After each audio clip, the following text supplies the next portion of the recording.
There's no sound.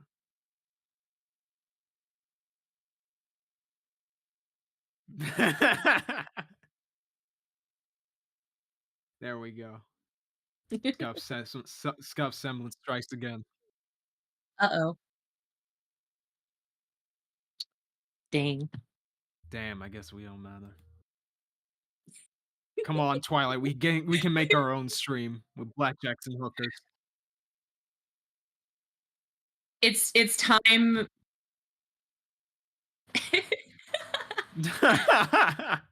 It's time to mutiny, Kaiser.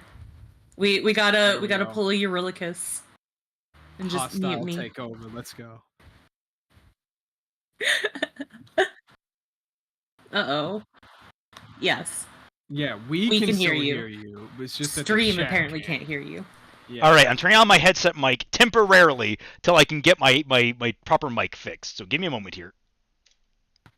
Goodness gracious. That poor headphone microphone set. Testing. Wait, there we. Well, there we. A couple of people are saying, "There we go." The birds. Okay, I think they can hear you now. Well, that's because I am speaking through my headset mic, which I don't want to be speaking through my headset mic. Let's do damn bad. Wait, what mic am I speaking? I'm speaking through the correct mic on this. What is happening? What is happening on these settings? If I go over here, your settings are cursed, man. Yeah, I for real. Okay, how about Billy now? Donuts? Let's go. Can people still hear me? Ask them if people can still hear me.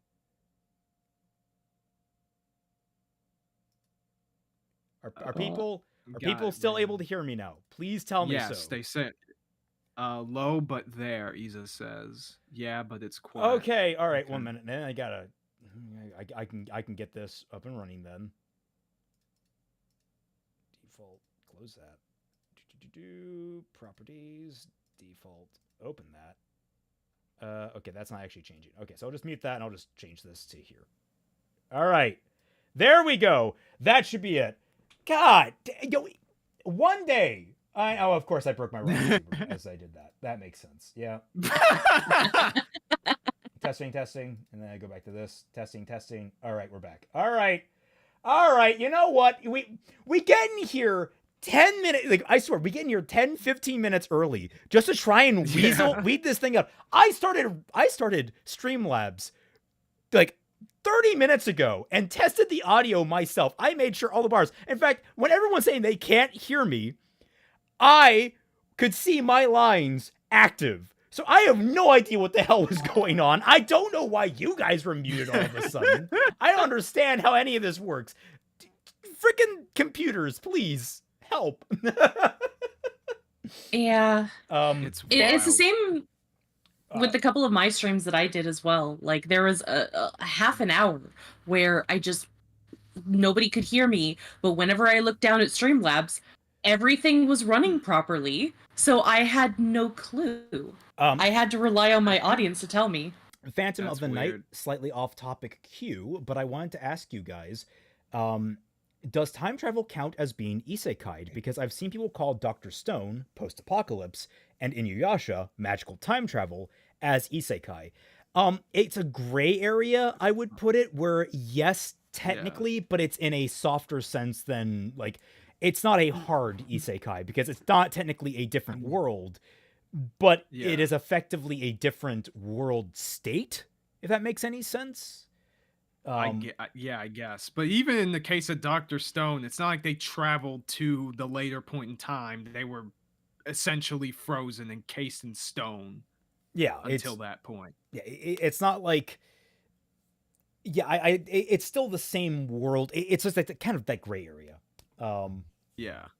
Like, when it comes to something like Inuyasha, the fact that there's so many yokai and other ayakashi that just exist only as recently as 500 years ago. And then there's basically nothing like that almost in the modern day, just kind of speaks to this idea that something like that is almost a different world entirely. And there's an otome game that I play, well, a couple of them actually, that feature kind of isekai elements, where it's actually established that because you traveled back in time and you saved Oda Nobunaga from his assassination, now you've basically just created a different timeline. Jesus, imagine that. Yeah. There's a video that is all like, hey, imagine the world, but it's, something like I have to wonder, is that there a could happen. figure in like, I'm trying to think of like a figure in American history that we keep coming back to on the level that the Japanese keep coming back to Oda Nobunaga? Like, I guess maybe Abraham Lincoln? maybe, but like even then, it's not like, the one time we've seen Abraham Lincoln on the battlefield is like Abraham Lincoln Vampire Hunter, and that's like the one standout. Meanwhile, you can't go 5 feet without tripping on an anime that has a deep-seated reference to Oda Nobunaga. Yeah. Well, I mean, he was the great unifier of Japan.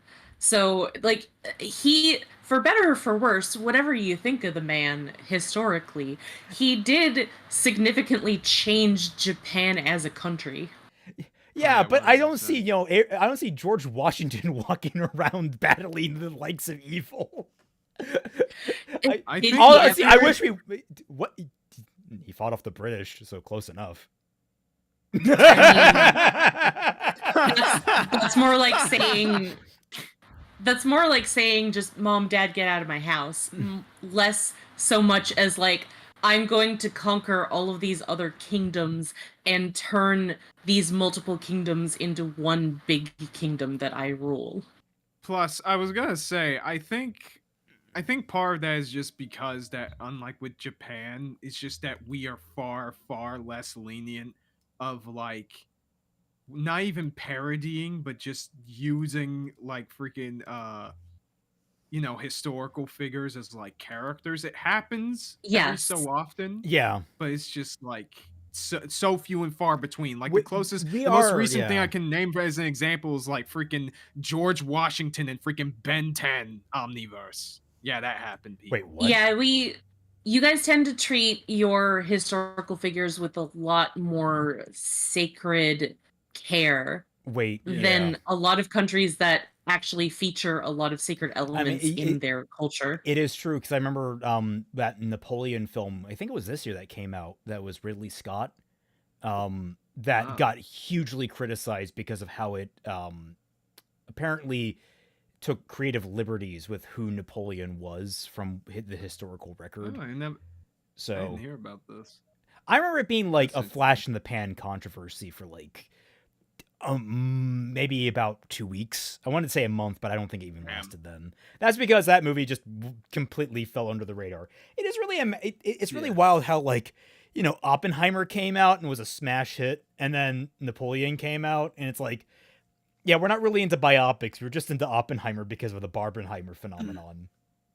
Yeah. Yeah. What's going on with Napoleon? I was just discussing the reverence with which the way we hold reverence for our historical figures versus how the Japanese handle like Oda Nobunaga, and how like Napoleon, the movie that came out recently, was heavily criticized. I guess in another way, it's also like there's this fear that media can change your opinion on something, but I guess that also goes into like the lack of education on things, because Japan is very, very strict when it comes to its education system, and a lot of Japanese children are highly educated, including their history. So they're not really scared of media taking a lot of liberties with the history to like misinform children about the actual history. Like, no, they have a very clear foundation of what is historical fact and what is fiction in these creative endeavors, whereas that's not so much the case in the West here. So you have more this concern that if you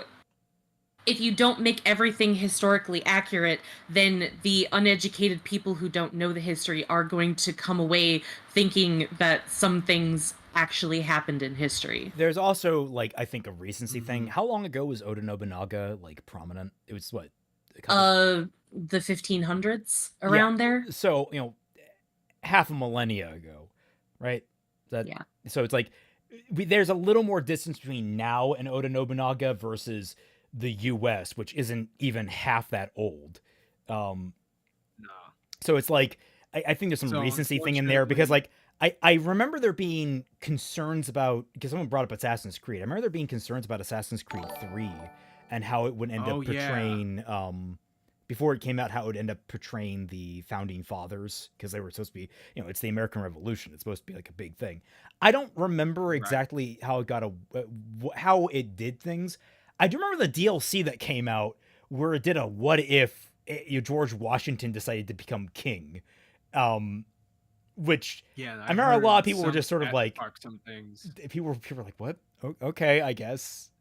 I heard of a book series that was like that, like a sort of a romantic alternate history what if called, like, I think it was called American Royals, where it was like, what if George Washington had decided to become king of the United States? And then to this day, you still have an American royal family. Yeah, it's a neat idea. I mean, say what you will, but I think there's a reason why, like, Washington is given a lot of reverence. He's kind of legendary for the nobility he showed in the, like, his most famous act was when he was sworn in as president. He handed over his sword, like, symbolically, I will never be a general again. Yeah, but unfortunately, we can never make him an anime girl until about 200. We have to wait 200 more years until we can make him an anime girl. I think it's also just like the lack of overall actual history of the United States as well compared to other countries. Like Canada, if you're only looking at Canada in and of itself, it also doesn't have a lot of history, but because we also have ties to Britain, unlike America, because you guys completely just severed ties completely. Yeah. We still have that history to Britain and France and all that. And these other countries over there, over in Europe and in Asia, they've had cultures that span thousands of years. So the fact that they have all of this history to draw from, that it doesn't seem all that special to look at a particular point in time and then be a little irreverent with it. But then when you look at America, it's like you have what, 2 periods of time that is historically relevant, maybe 3. Oh, we've had, like, every 50 years we have a big period of relevance. I mean, obviously, literally you jump from the Revolution to the Civil War. I don't hear about any of them. Revolution, Civil War, the Roaring '20s, which affected a lot of the world, but America was kind of leading at that point in that kind of stuff. And their isolationism, like, you have that going on. Then you have obviously World War I, World War II, where America always came in at the end of the war, and that was a massive turning point for the Allies in those wars. And then you have the Cold War, which, and then we have now, which isn't really any better than any of those at this rate. Anyway, we're getting off topic. One last super chat before we dive into the main topic. Y'all should cover either Arifreda, I don't know how to pronounce that, In Another World, My Smartphone, or The Master of Ragnarok if you're looking for bad isekai. Okay, I didn't go out looking for bad isekai. I actually went into this. Okay, so to give you guys some background, we are talking about today an isekai that I had caught. Like, I scroll through YouTube Shorts because I have ADHD and I get stuck in that spiral occasionally. And I caught a few, people have put in a couple of shorts from this anime where it's sort of, I took it to be kind of a revenge anime, where the idea is you have a world filled with a bunch of, like, slavers and abusers and the like, and you have, like, these noble characters that are going through and like kind of a freedom fighter type thing. They're taking care of these people who are they're killing these people who are being abusive of the people around them and freeing the people who are under their thumb. Like, I thought that's kind of a cool one. That's a neat idea for an anime. I'm kind of interested, so I looked it up. It's called The World's Finest Assassin who is reincarnated into another world as an aristocrat. First of all, Isekais. Fucking stop with the titles, all right? Just stop. I mean, you may as well just say that to light novel titles in general, to be honest. Yeah. Raymond, what does your Twitter feed look like? I like right now, this very second, I haven't checked it in like a few minutes. Like, I don't know. But I try to go on Twitter as little as possible now, to the point where I even forgot to promote it on Twitter. Kaiser did it for me. Thank you for that, by the way. Yeah, you're welcome. I'm so bad at my I'm job. curious now. I also promoted in a few other places, but yeah. Are people getting angry at me because we're covering this and I said that what's her face got cucked? oh no, I have 10 notifications. What's going on here?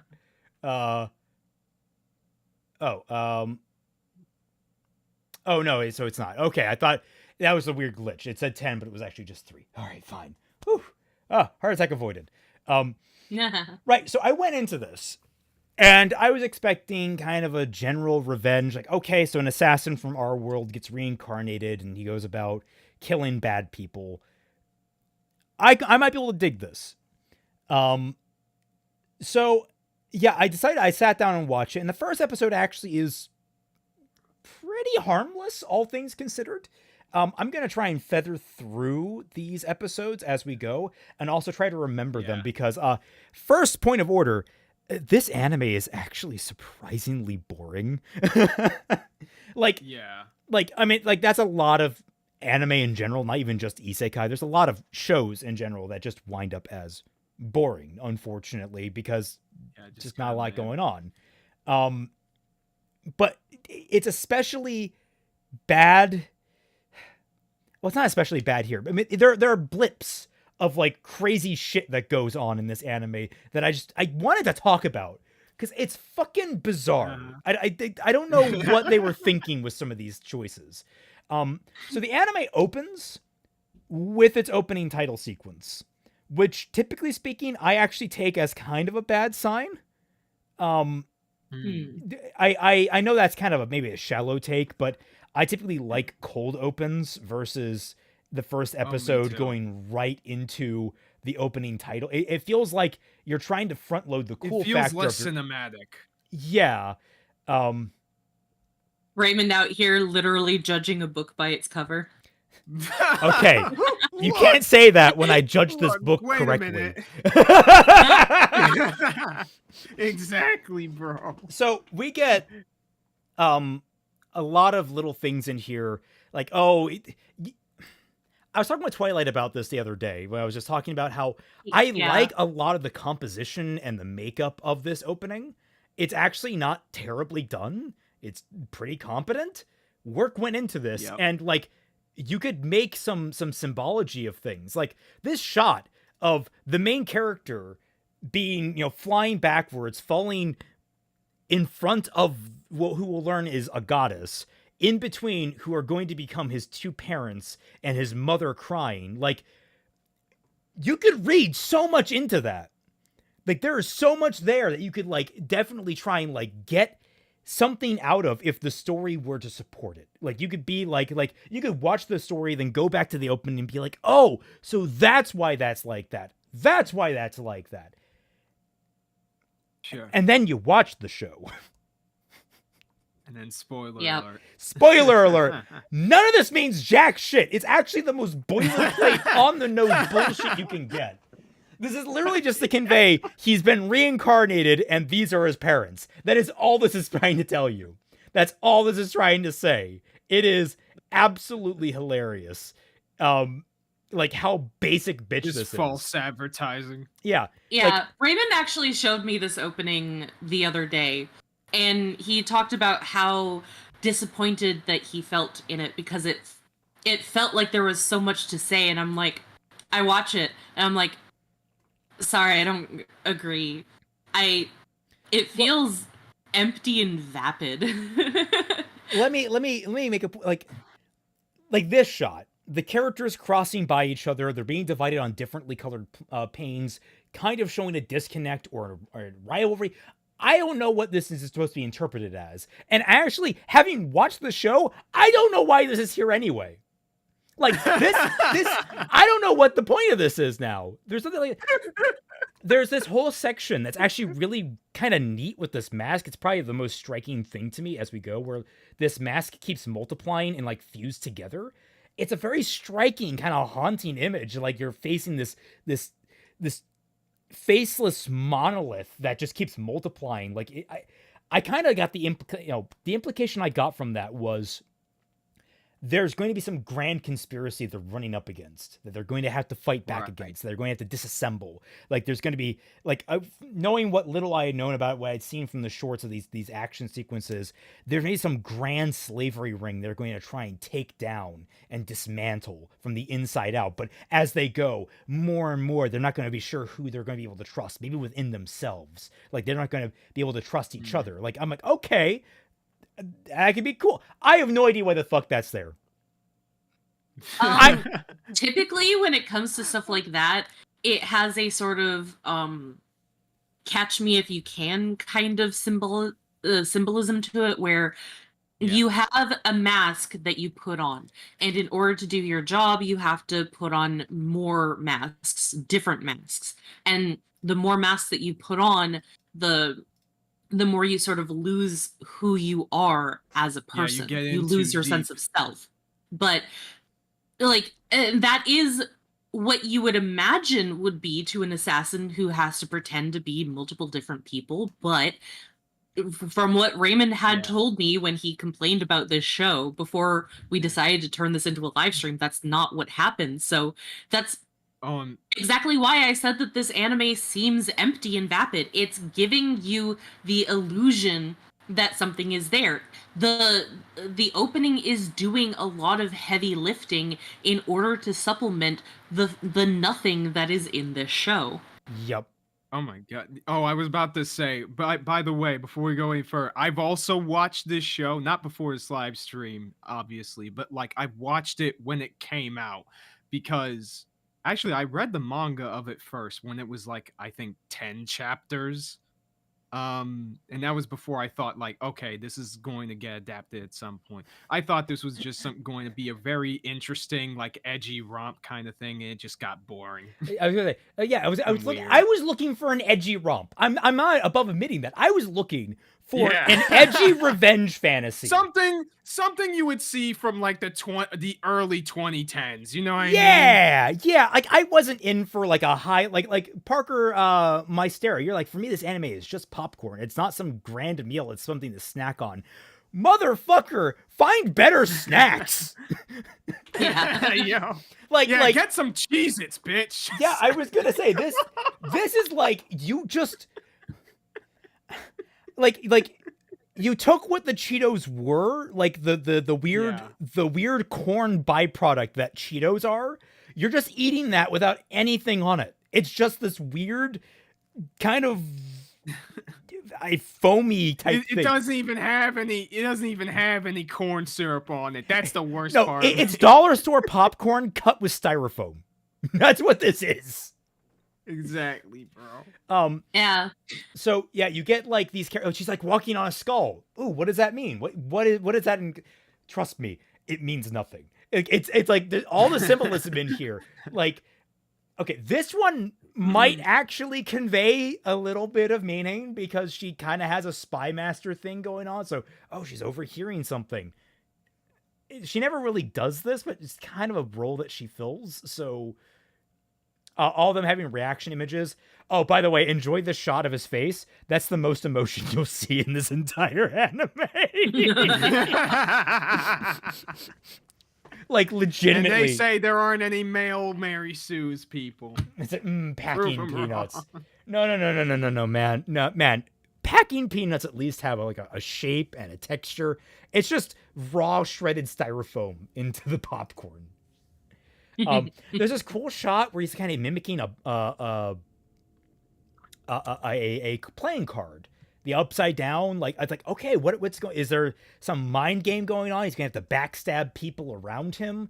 Like, how's that gonna work out? And then we get the obligatory action shots where the characters are just posing for cool things and like, oh, it's really. And you know what? I like the splash art they make. It's nicely rendered. It's fine. They do. It's well animated, like little action splices. I think. I mean, I haven't slowed them down, but they look fine. They try to be dramatic with like these shadows of like their younger selves inside of them. And I guess it's like, oh, okay, great. How much you had a pass. Bet, and then how much you want to bet that like a different studio did this opening and the rest of it? You know what? I wouldn't be surprised. But then there's a shot of him aiming at the goddess that he will meet later. And I have no idea what the fuck that's supposed to mean, because that's never. Yeah, no. There is nothing brought up in relation to that. It's like maybe that's like a later thing in a manga or something, but even then, that's like false advertising. Yeah, it is absolutely false advertising. In fact, after what? Sorry, I was just gonna say I love how only 3 letters in the incredibly long name are in red, so it just reads "Finest Gets Aristocrat."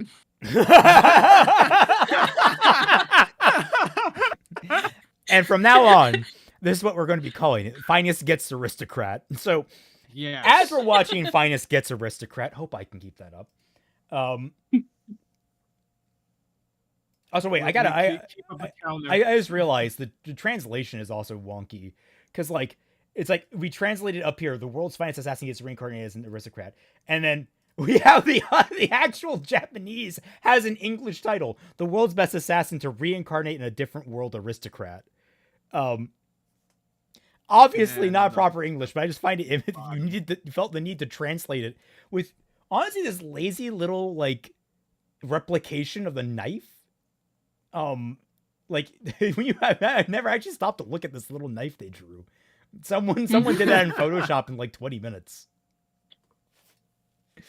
So yeah, first episode, Quantum of Trust.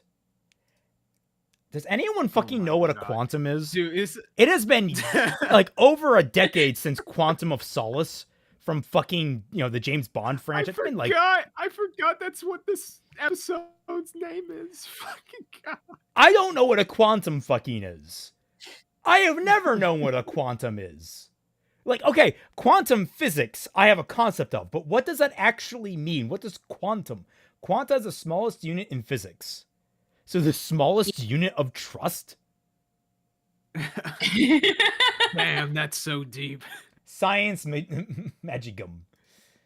So it's for a lot of people outside of science, quantum just means this incredibly fancy, deep, I'm so smart because I use this word kind of word. It's a word that a lot of hucksters absolutely love to use because it sounds a lot smarter than they are. Where's Ant-Man? Oh, sorry. Ant-Man is next week. And, no, you guys will understand what I mean. You guys will understand next week that joke. No spoilers, of course. Okay, but I was going to announce at the end, but we have a great stream lined up next week. I am so excited for it. So if we do another like Bumblebee stream right after that, could we like call it Ant-Man and the Wasp? Oh, that might be funny. Oh, definitely. But yeah, so we open on this villa. This is the cold open we get, and honestly, it should have just been the cold open. I don't know how much I can show, if I'm being completely honest. I'm going to throw up the. I was about to say, you may want the shields on. Yeah. Properties. Properties needs to be filters, so you get the opacity. Edit filters. 50%. I think that'll be fine if I look at it through. Yeah, you guys can still see things. Okay, so we open on this manor where we see a bunch of girls with a very revealing shot of this girl particularly. Don't worry, we'll get to that topic in a minute. This girl being prepared, and she is very clearly not having a good time. with what's happening here. Like, they're putting on makeup for her, they're dressing her up real nice, but you definitely get the implication this ain't going well. And it's pretty clear that this girl is... I'm trying to, like, determine, like, how long it's going to take to get to this point. Are those manacles? I think those are supposed to be, like, fancy manacles, and I think that's never brought up again, actually. They're supposed to look like shackles because she's a prisoner. Yeah, although I think they actually are shackles. This girl did sign up for these shots. But yeah, we get this basically, you know, snooty rich people all having a nice little evening, and there's a runway here, and okay, you can pretty easily put together they're selling people. Like, I went into this, I'm like, okay, so we're at a slave auction. That's what this is. It's a sex slave auction. I was about to say, this is Diddy's playground right here. And yeah, I'm gonna actually turn up the speed on these. Ooh. That's zoom, not speed. Speed. I was about to say, they're shackles. Keep this horror far away from us. Like magic shackles or whatever, yeah. Yeah. I think. And of course, they're bidding, and we immediately get this. I don't understand why anyone's bothering with these fucking masks. I've never understood it in, like, media as like, oh yes, we're hiding our identities, and it's like, but I can still see your chin. Like, I'm sorry, like, Bruce Wayne might expose his chin, but I still don't know he's Batman. You, however, I see everything except your eyes. Like, what the fuck? They say that the eyes are like more than 70% of your facial recognition, which is why autistic people don't usually recognize faces very well, because we never look into the eyes.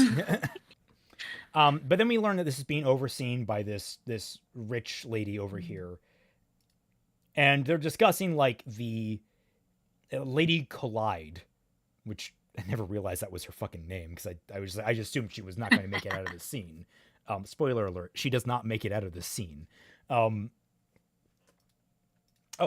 Paladin, here we go. Funko Bear, to our cub, I represented the question of her friendship with the quiet cub. The nightmare was her doubt. Action girl figure. To beat the nightmare, the little guy had to find our cub's courage. God, one day someone's going to compile all these, and it's going to be a very compelling read. Yes. But yeah, they're talking about, like, all you do is burn their villages to the ground. So they go out, they burn villages to the ground, and kidnap the girls for auction. And they're discussing the finances of that. Back with the first girl that we saw, she's like, I don't want to be sold. Please let me go back to see my mother. I want to see my mama. Which, in that case, you should try to look pretty. She's getting advice now from this white-haired girl, who we can tell is a main character because she has white hair. Actually, the white hair now raises a question. We'll get to that, but how are you undercover right now? White hair in this universe is supposed to be very distinct. You should not be able to hide your fucking identity. But you're a girl after all. Well, it should be just about my... She's, like, trying to be comforting, but also, like, not. Item number 7. From Alvin, 14 years old. So she's a 14-year-old, for the record. Again, we're quickly... We'll get to that, I think, episode 2. We'll get to some of the issues with this show. Yeah. Silver eye, very blue important hair, for the plot. excellent Definitely. health, no external injuries. They don't even name her, which I think would actually be important considering who she is. But she's, like, calculating, talking. Oh, Isanagi. Between this, Death March, and Shield Hero, but holy fuck, what the hell is with the Naruke light novel anime being obsessed with slaves? Look, like I said, going into wanting an edgy anime, a person, like, having a main character that goes through a bunch of horrible slave farms and, like, frees the slaves and kills the people running them, and you get a bunch of different unique scenarios out of that, I'm actually all down for that. That's fun. Like, sure. And yeah, there is a like sex slave element you can throw in for any number of reasons, to be horrifying and or whatever, you know. it's just like it's not handled well here because they don't actually do anything with it. So she basically comes out on stage and is like, "Are these men the targets of the job? They're obviously evil-looking men." And she's like, "Oh, how many tears have you brought? How many women have you brought the tears until then?" And she casts a spell. And if I can feather back to that spell, speeding it up kind of creates a problem. Because I'm trying to get like, you'll notice something about the magic in this world. If I can, there it is. It's literally just English backwards. Yeah. That's all the magic is in this world. Is backwards English. Yeah, it's like Zatanna's magic, but less interesting. Yeah, it like that's what it is. So her entire thing here is create metal. She holds her hands up and she just creates the key to her cuffs and throws them off. And then she summons a gun and literally just goes to town murdering people. Now, here's the thing. She uses neutral B. Yeah. And then this maid girl is like, you know what? I'm just going to straight up kill this guy. Normally, when you hit someone in the back of the head with a bottle, they don't die in fiction. They typically just are knocked out. That man is covered in blood. Yeah. But I'm going to say, from the get-go, this is what I was looking for. Bunch of slaver assholes getting their shit kicked in. It doesn't need to be the neatest thing in the world. It just needs to be violent and feel justified. That's kind of what I was going for. Scratches the 12-year-old monkey. Yeah, 12-year-old monkey brain. And then we get the first panty shot. Why? Literally, like, I'm going to run by only one more time. I'm not going to do it again. I'll play it at normal speed in case you guys miss it. Because it did go by in a blink, but it was like, I remember being like, oh, wow, what? So, because you had no other choice. Yeah, they pull out their weapons. She basically gives them a chance to surrender. Pulls up her skirt to pull out this collapsible spear, and we just get a big old shot of her panties. You know, not like she would have a petticoat or anything under there. You know, no. Not like she would have anything guarding that. Not like people in, you know, it's like a roughly, you know? I would say like early industrial era. Not like they wouldn't Victorian England. Victorian England. Not like they would have anything under there to ensure that when you lifted up your skirt, you were protected. Like, I don't know, bloomers or anything. Nope, just a straight up panty shot. No, like, that's back in those days, fantasy. You had like 5 layers of clothing. That's why in Doctor Who, during like the 2nd season of New Who or whatever, they made a joke about Rose just wearing like a shirt and overalls and stuff, and the characters from that era were like, "Why is your servant naked?" Izanagi says, "I suppose my issues with slaves in Naruke is the question of why is it here? Is it to artificially tie the characters together, or is it genuine exploration of the world?" Interesting. You should raise that query. It's almost as if that'll become relevant later. Yeah. That's a surprise tool. Yeah, she slaughters this guy, and the animation's competent. It's a fun fight here. I actually kind of like the acrobatics and some of the little tricks she pulls. Immediately pulls the keys to help free the others. And then she runs off to help her friend in the front, who is just still going to town. Again, this is exactly what I want to see. It's just someone with like, they invented firearms in this show. No one's used to it, and they're just laying waste to these assholes. Right there, good shit. Like, I'm having a good time. I'm actually enjoying myself. Yeah. The panty shot was a little weird, but you know what? I can wave that off. Little did you know. Little did I know. Little did you know, buddy. So it was just the beginning. Then we're introduced to the... Oh, actually, I just realized what this implies. Oh. What? Wait, what? Oh, she can see magic. Oh, that's a whole thing that we're going to get into in like episode 2 or 3. Oh, right. Yeah. So, which, by the way, there are very few guards or whoever in this place that actually have magic. Which no, actually, there's actually quite a few. But apparently having magic is a big deal, or at least having a significant amount of magic. And so, like, being able to fight against people with magic is like a whole thing. Oh, another panty shot right there. She pulls a gun, and just goes to town. it's just, you know, a bunch of guards with magic. It's a bunch of guards that are not prepared to be dealing with firearms. Right. Another panty shot. Wow, we're just racking up the hits here, aren't we? Just like 3 in the past, like in like within 3 minutes of the show or something. Not counting the opening, of course. Let's see. Fire selection element. Oh, it's like element selection fire. She needs time to chant, and like Tart, as we'll learn her name is, the blonde, is buying her time. Wait, her name is Tart? Yes, her name is Tart. I forgot that was her name. Jesus Christ. Yeah. By the way, the white-haired girl's name is Dia. And then, she basically just blows up the entire fucking room. And you know what? Aside from the panty shots, I'm getting what I came for. And in the distance, we see, I believe her name is Maho, I want to say. Or Maha. That's it, Maha. Okay. And we meet our main protagonist, Lou, who has a freaking sniper rifle. And they're basically spotter and sniper right now. And we're learning that she was the one that followed the money and discovered where this place was. So that's where, like, in the intro, she's the informant type character. All right, that works. And so, you know, they go over, like, the modus operandi of this place. They would attack villages, kidnap the people. We established that, but we're going over the information that they have. It's kind of annoying, but I expected that in this kind of anime. I didn't expect anything, magical about it. Obviously, they're trying to track down the lady who led the entire operation.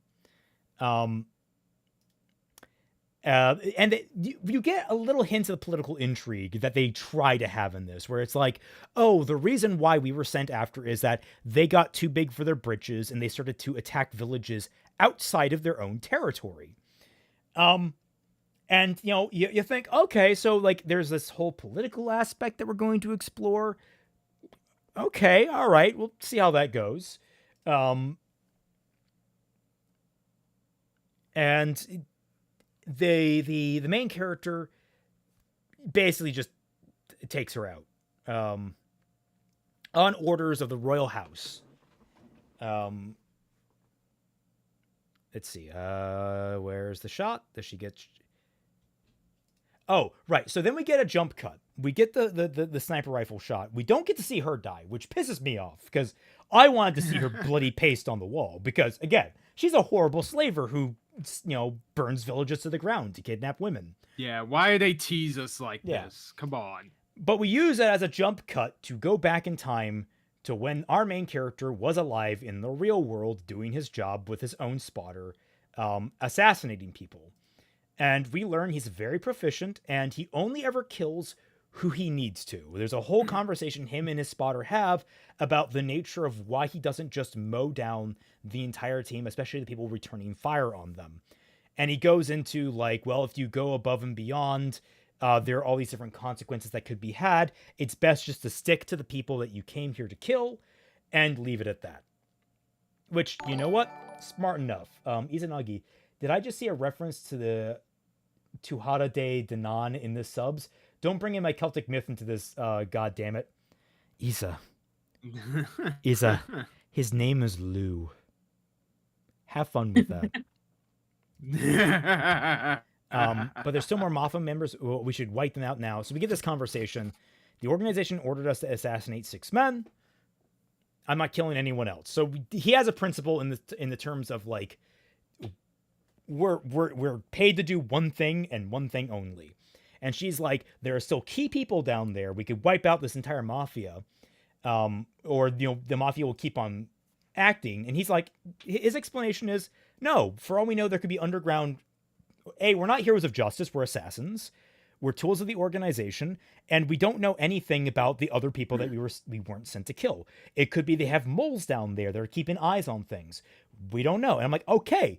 Introducing that while this character is sort of amoral in his approach, he has a methodology that makes sense. He only sticks to who he's supposed to kill.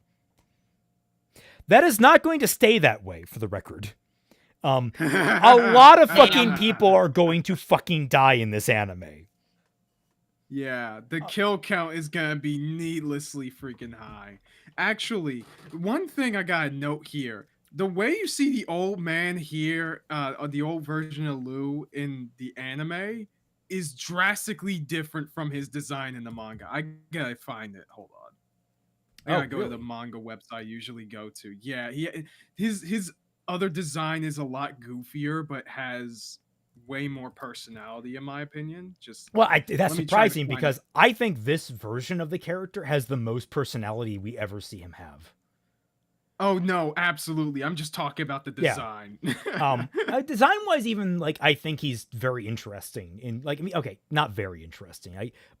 I say that because I've been watching this show the last week, and it's just numbed me to like good character design.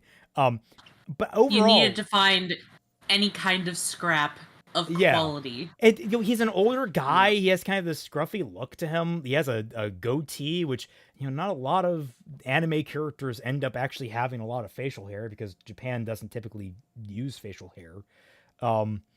It's just he stands out against a lot of generic anime protagonist types, even the older ones. I think we could probably come up with some better by ones. the way, I found it. Okay, I'll load that up into.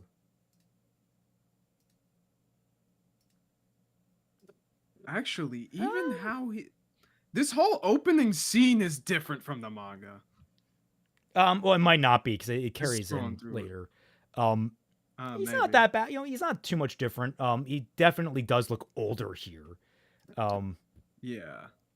But then So Kaiser. Yeah. Sorry, I have a question. Why were you saying that you were gonna go watch the anime when it was supposed to be Raymond telling us about the anime? If you already knew about the series. I didn't even rewatch it though, and I haven't watched it in like I don't know what year did this even come out? 2021. Yeah, I haven't even seen it since it came out. So my memory of it is still kind of foggy anyway. But that's supposed to be the point. Yeah, which is why I didn't rewatch it. Only after I told you not to.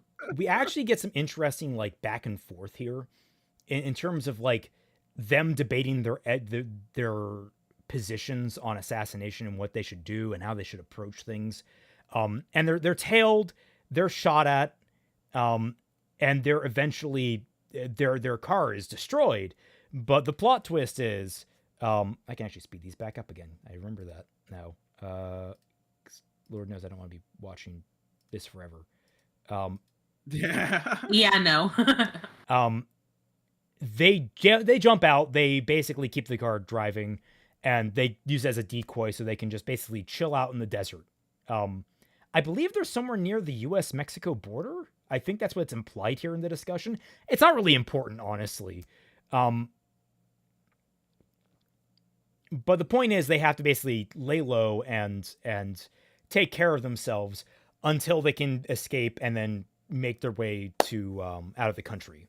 Oh yeah, by the way, all of the cuts here when they cut to like commercial, all of them undeniably horny. No exception. Oh. Yeah, no. Yeah. They are all like this with every character. And I will say this, in many ways, this anime is kind of gender neutral in terms of like its objectifying of people. I don't necessarily consider that a good thing though. It's like, it's the bad I don't want to try and make a habit of saying good objectification versus bad objectification, but there's a way to do it where it's like, it's fun, lighthearted. It's less tasteful. Yeah, it's less distasteful, and like, while it's still tantalizing, there's still clearly respect being given to the characters. Right. This doesn't feel like there's any respect given to the characters, and I don't know like how you manage to achieve it on that consistent of a level. But yeah, I'll at least say that I'm happy that it's not just the women. Yeah, in a show where a lot of them are just in sex God. slavery. But it's gonna be predominantly women. It will. I don't want to overplay. It will still predominantly be that. It's just the main character becomes a sexual object to a lot of the characters as well. So, and I say that because I don't know why else they would be attracted to him. So we actually get this interesting little exchange. I'm trying to remember the exact amount of it, but you get like this back and forth between them where sorry. He's talking about his retirement, which, you know, obviously the major death flag. He's about to retire. And he's like goading her. He's like goading her and saying she's a novice and doesn't understand anything. And he pulls a gun on her to prove a point that, like, you should not be trusting me. You should never be trusting me. I've taken your gun and you didn't even fucking realize it. You are a novice assassin. You don't know what you're doing. You are a child. Sit down and listen to your fucking elders. Like, he kind of puts her in the place of, like, I have been at this since I was young.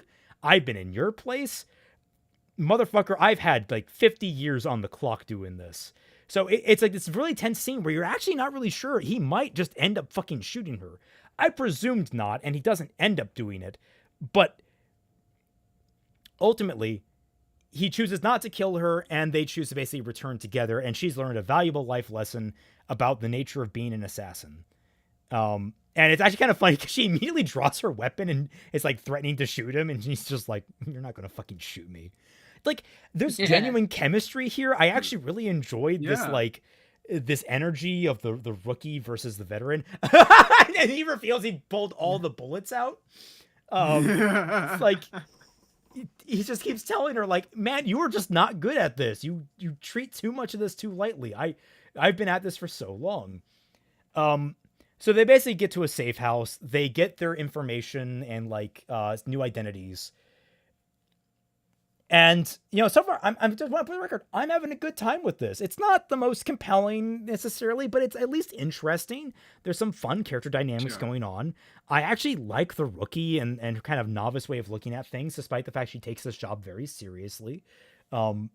It's not like the typical rookie that's like too lackadaisical, or even too hard up. She's like, she is taking this seriously, but she's just green. She just doesn't know everything. It's good. It's fine stuff. From my vague memory of this, I remember really liking this part and just being disappointed that everything else wasn't like this. Yeah. Like this is genuinely like I'm compelled. I'm like, I would actually watch an entire series about just these two assassins. I think that would actually be fun. You never actually told me about this section, so I had no idea it was here. And I'm like, oh, this actually doesn't sound all that bad. How did this show get to the point where it's so terrible? Oh, we'll get there. Well, first it became an Isekai. That was its first mistake. Anyway. As someone who loves Isekai, so basically what happens is he figures out that while they're on the plane, he's not going to get the chance to retire and raise the next generation of assassins like he had planned. He's outlived his usefulness, and the rookie is expendable. So this entire plane ain't making its landing. And that's basically, they try and fix the quote-unquote hijacking, but he... wait, what happened? That's right. Wait, she freaks out because she's, like, realizing she's about to fucking die. And she realizes that she's expendable. Right. He gets to the front of the plane, opens the door, everyone's fucking dead. The controls are broken, the flight stick isn't working, and there's a jet outside. They're fucked. They are just fucked. Yeah. And the missile comes in, and they got me. It's like the main character kind of being like, fuck, they got me. I was actually kind of hooked. I was like, man, I cannot wait to see where this story goes now. Here's the thing. I was thinking, hey, it'd be neat if he was reincarnated and that girl was also reincarnated. That'd be kind of a neat dynamic. They get reincarnated into a new world. They get a new dynamic. Like, oh, it'd be kind of cool if she became like his little sister, or maybe the older sister, and you had this irony and like the fact she was technically older and he was smarter and, you know, had all these years behind him. Like you get different things you play with. I didn't think of that. Yeah, that'd be cool. We never see her again. I don't think anything. Why? I don't know. They actually had a really good character on their hands. She wasn't complicated, but she was interesting. The rules for who the fuck gets reincarnated when they die is just so arbitrary. It's like, Okay. only the All main right. character gets reincarnated. No. I will say There are this. very few. One of the best points of this anime, like the genuinely best points of this anime, actually kind of deals with tackling that particular topic. It's actually fucking funny. And it's only there to give the goddess more screen time because otherwise she will not appear outside of this initial moment. But it's like one of the best additions the anime apparently made to the story. But yeah, the main character. So, like, what? You go. I think that it would have actually been a lot more interesting if, like, they got reincarnated into the same world as different people, and then they try to go on a revenge spree for who killed them. Because the show is meant to be all about revenge, right? So, like, no. Maybe the first season. I need to clarify. That's what I had presumed going into it from what I had seen. That's what I had presumed. I was wrong. The show is not about that. You got jebaited. I got jebaited by the YouTube shorts and shit.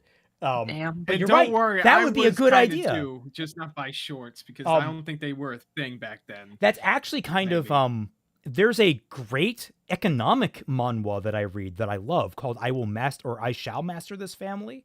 I highly recommend it. It's a lot of fun. But the entire premise is it's kind of set in a Victorian era. It's not an isekai, but the main character basically dies poor and penniless after as a child having lived as part of a very affluent noble family, like one of the most important ones in the country. But then the family got run under the ground by other family members that didn't know how to manage it after the patriarch died. So her entire goal after reincarnating is, I shall master this family.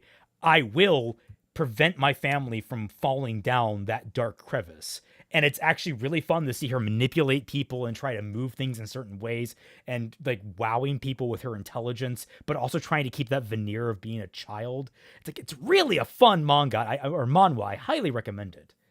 I think I've seen the poster for it before. It's very pretty too. There's another game on my phone that I downloaded that kind of had the similar angle to what I was talking about, where the whole premise of it was you live in like medieval China, whatever equivalent China has for medieval, and you're somebody who is going to marry a very wealthy, very high up there on the hierarchy man, and then he betrays you and leaves you and your family destitute and stuff like that, and you die, and then you get reincarnated and live with a different family, and so the whole point of the story is to get revenge on that guy for screwing you over. It's a very odd story because it just seems realized like time just isn't a thing. I should be streaming my actual video to you guys. I just realized I've not been doing it. Let me do that right quick. Yeah, I've just been relying on the stream this entire time. Yeah, you might want to put this in cast. Yeah. Well, I'm gonna put it in Discord because I can turn off my own stream. There we go. Oh, you're right, may as well. Yeah. Yep. Confirm. There we go. I'm zooming in here to show you that he died dickless, so I can understand him being pretty. Yeah, actually, it's funny because again, in comparison to the manga, if I remember correctly, he at least had like a loincloth on. I think when he died in his spirit form or whatever. I don't know. I mean, I'm honestly I'm not against that. Like, I actually. Oh no! I very much value the symbolism of characters being like completely naked when they're in like a spiritual realm. Like, I get it. Yeah. Like there is artistic interpretation about the purity of the soul, and like you're just down to your basic what your skin is. The soul eater thing. Yeah. But I like dickless cake. But yeah, he's basically mulling over as he's fading in. Like, oh, I trusted them. I was so loyal to them. I would have died if they had ordered me to. He was betrayed. Why? And like this is the formation of what's eventually going to be him being frustrated. And like emotions that he has suppressed returning. So it's like suddenly this assassin has come face to face with revenge and anger and hate, these things that he had bottled up to just do his job efficiently. Like he had turned, his emotions are turning back on. And be very formative. But then he basically wakes up here where he meets a goddess who is like, the assassin himself is assassinated.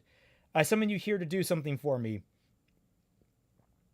And he has absolutely zero fucking reaction to the fact that he is now standing in front of a goddess in a world made of floating fucking crystals. Like, I would take a minute to at least be like, okay. I mean, admittedly, I feel like I just found out everyone is in the wrong religion. You know, if you just like made a few like magazine splash covers, I guarantee you'd have adherents immediately. I mean, like, have you seen OnlyFans? Like, oh my god. Oh my god. But yeah, she gives him the option that you typically see is like, we can rebirth you as a stranger, no memories, like normal, or I can isekai you, and you get to keep all your memories, and you get little boons. She has this really awkward thing where like she's describing like you get to come back as a new baby, and then she does like wah wah, and I'm like, you didn't need to do the baby thing. That was weird. Yeah. And I'm trying to think of like where this episode ends because like there's more details in the next one. But she's like, you retain your experience or knowledge, the typical anime stuff. Yeah. And he's immediately like, wow, what do you want me to do? Who do you want me to kill? And she's like, oh, how did you know? And he's like, you're fucking making me a contract. I'm an assassin. What else? Like, if you chose me, it's the only conceivable request. And I will say, from at least from what little I remember, I do like that there is that sort of manipulative angle there, where it's like in other isekai, whenever like a goddess or god or whatever reincarnates somebody, there really isn't that much purpose to it aside from just like, hey, we're gonna give you a good chance at life or whatever, or hey, I kind of accidentally killed you. There's like one isekai about someone reincarnating a god reincarnating somebody they accidentally killed for whatever reason, like this season, which is funny. Birdie the Mighty, but it's divine. I do like the irony that the episode had the guy chastise his partner for being green and trusting him. And yet, after he died, he said, I trusted the organization. So why did I die? It's like, you just told the girl to never trust anyone. Why did you trust the organization? Yeah, well, he said loyalty. I don't know if he said trust. I think that was my misinterpretation. Like, it's still similar. No, principles. I saw the text. The text directly said, I trusted them. Okay. Yeah, they betrayed me. I'm fed up so with it's this like world. I don't. The irony of that. I mean, I kind of like that. Like that's. Yeah. He should have taken his own fucking advice. Like I like that element. It's good in that way if it ever became fucking relevant. But here's the big twist of the anime. The reason I'd like you to be reincarnated is I want you to kill the hero, and that's where I was like, okay. We're onto something here. When I first read this, I was all like, okay, you got me really interested now. And it actually gets better in the concept here. And that's where the episode ends. So that's the first episode. And you can see, first episode, I'm like, okay, you have my attention. You've got something interesting here. I'll stick with it. There's some wonkiness here or there, but I'm not expecting high art right now. Episode 2, you will see, is a very sharp fucking degradation of this premise. Okay, making sure it's at the right height. Oh, okay, no. Law. Yeah, sorry. Did not. I had it muted last time, but that doesn't carry over. It looks like okay. The proper height. Yeah, unfortunately. Scroll up a little bit. There we go. Okay, so. If we just get a splash card and then right into the episode, I'm not entirely sure why they did it this way. Like, Yeah. now we're getting the cold open, and I don't know why. Reincarnation! That's hard to believe! Sir! Look around you! Bruh. Look. Normal souls are dead. She gives the bullshit, like, normally, normal souls dead, clean, stained, and recycled. Oh, I can't speed this one up. I wonder if I can do it in a different server. O server? Does that have a speed setting? No, that is an ad. Nope. Maximum speed, put on the Which gas. server? I think this one has the speed setting. I haven't used Kiss Anime in so long. I got so frustrated with it. It can be very BS. frustrating. Yeah, it can be. That's why 9 anime is better. Yes. Or I'm sorry, any wave, sorry. Oop. Fuck. Making sure that's fine. Sammy's So yeah, Sammy's trying to kill me. she's It going... tried to assassinate. So they sit down for a nice cuppa, and person is reduced to nothing if their memories are erased. Then being reborn in another world with the memories of a personality from your previous life makes you incredibly lucky. It's like starting a new RPG with all the experience points from the game you just beat. First step. Shut up. Yeah. Oh Oh no, my it's gonna get God. worse. Like, this is like the first. Oh, did you have to? I mean, like, this is even worse because at least in other isekai, like, it makes sense why why the goddess or god would use like RPG terminology, but because It's who usually like they're a need. being reincarnating is like younger people. Yeah, you it's usually a know? need. This is a 60-year-old fucking assassin. Do you think he had time for video games? No, Raymond, he loved playing Minecraft. Okay, Like, if you that was really his guilty wanted, pleasure. if you like, it's like this is very clearly more for the audience. Like, I would have gone for like a gun analogy. Like, it's like stripping away all the elements of the gun but keeping the receiver. And it's like anyone that Yeah, knows there you gun go. terminology will appreciate. Yeah, no, that makes sense. That's how you would explain it to an assassin or something like that. Like, They're not intelligent enough to do that. yeah. The only thing, because this show isn't built for a story, it's built for the hikikomori that watch this. Yeah. So he's like basically trying to pry for information on the hero now for like this target. And he's like, he's explaining why he has like, nothing left to live for, obviously. Why not take the job anyway? Since I was born, I lived as a tool for killing people. I suppressed my emotions and took pride in living as the perfect tool. But at the very end of my life, I had regrets. I experienced frustration. I recall the emotions I'd forgotten for so long. If I have another chance, instead of living life as a tool for another, I want to live my own life. So he's like, I want to live for my own life. I'll take your offer, but I want, to basically make a life for myself. Immediately, I have problems with this. Because this is not how a fucking person would self-analyze, suddenly having 60 years of repressed emotions flood into them. Like, dude be fucking catatonic, if I'm being completely honest. Like, you wouldn't be able to analyze Probably. half of the shit going through your head before it was already I was gone and about replaced to by an say, even remember- bigger wave. But he has no Raymond, have you seen- personality. Oh god. He has to be the cool badass man with no emotions because manly man. And if Right.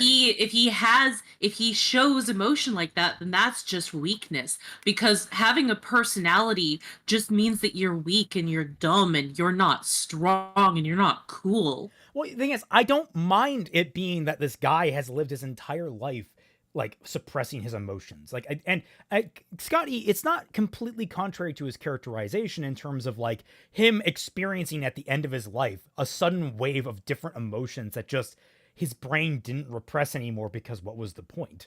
There was no point. Like, there are several different ways to interpret what happened there, but the point is he experienced emotions that he had suppressed for so long. It's just the way he is now expressing those emotions are just so Yeah, it's bland. It's far, like, the extreme of it is just so. Yeah, It's so. We're dumb. not seeing him experience the emotions. We're having him tell He's us just- he is you're just being experiencing the told. emotions. It is the He's definition so of telling, not incredibly showing. self-aware. Yeah. Like, he's so dispassionate and neutral. Is like, okay, fine, as long as you. And she's like, okay, as long as you fill my request, I don't care what else you do. So he's like, you have the options. So then she He's like, I'll explain the job. You'll be reborn in a fantasy world of sword and sorceries and kill the hero. You have until 18 years after you're born. And then she just fucking throws into his brain the knowledge of the culture and technology of the era as well as the hero into his head. Which, by the way, the hero thing is bullshit because he doesn't know who the hero is. he doesn't end up knowing. Right. I thought he asked that question. But it's like, she's like, oh, here's all the information of the fucking hero. And then he's like, oh, is the hero here? Is the hero here? Why wouldn't you know where the hero is? You apparently got that information. And he's like, oh, it's hero this, hero that. Have you ever heroed a girl before? Civilization is somewhere between the Middle Ages and modern era. It's Victorian, Renaissance. There's a huge span of fucking time. These people just don't know what they're talking about. They didn't do any research. We'll get to the lack of research. Was this guy like just popped into a body, or was he like born from scratch? You will find out shortly. Okay, fine, fair enough. So the greatest difference is the existence of magic, and some people possess physical abilities far greater than ours. Okay, so it's explaining anime bullshit. Fair enough. But I really hate that it's literally just zap. You now have all the information about this world. And so he's like getting all this information. He's like, I understand this new world. Great. The hero seems to be a valorous knight. Why does he need to be killed? And she's like, okay, so here's the lowdown. 16 years after your birth, the hero will defeat the demon lord and save the world. I'm like, okay, makes sense. That's why he's the hero. This is where I thought, okay, you're winning me back a little bit. But after that, the hero will use his power to plunge the world into chaos. 18 years later, the world will be destroyed. Basically, the hero, as I understand it, starts to abuse his power and position. And I'm like, he becomes the villain. Yes, and I like that. That's okay. You're winning me back. You got some interesting shades of gray going on there.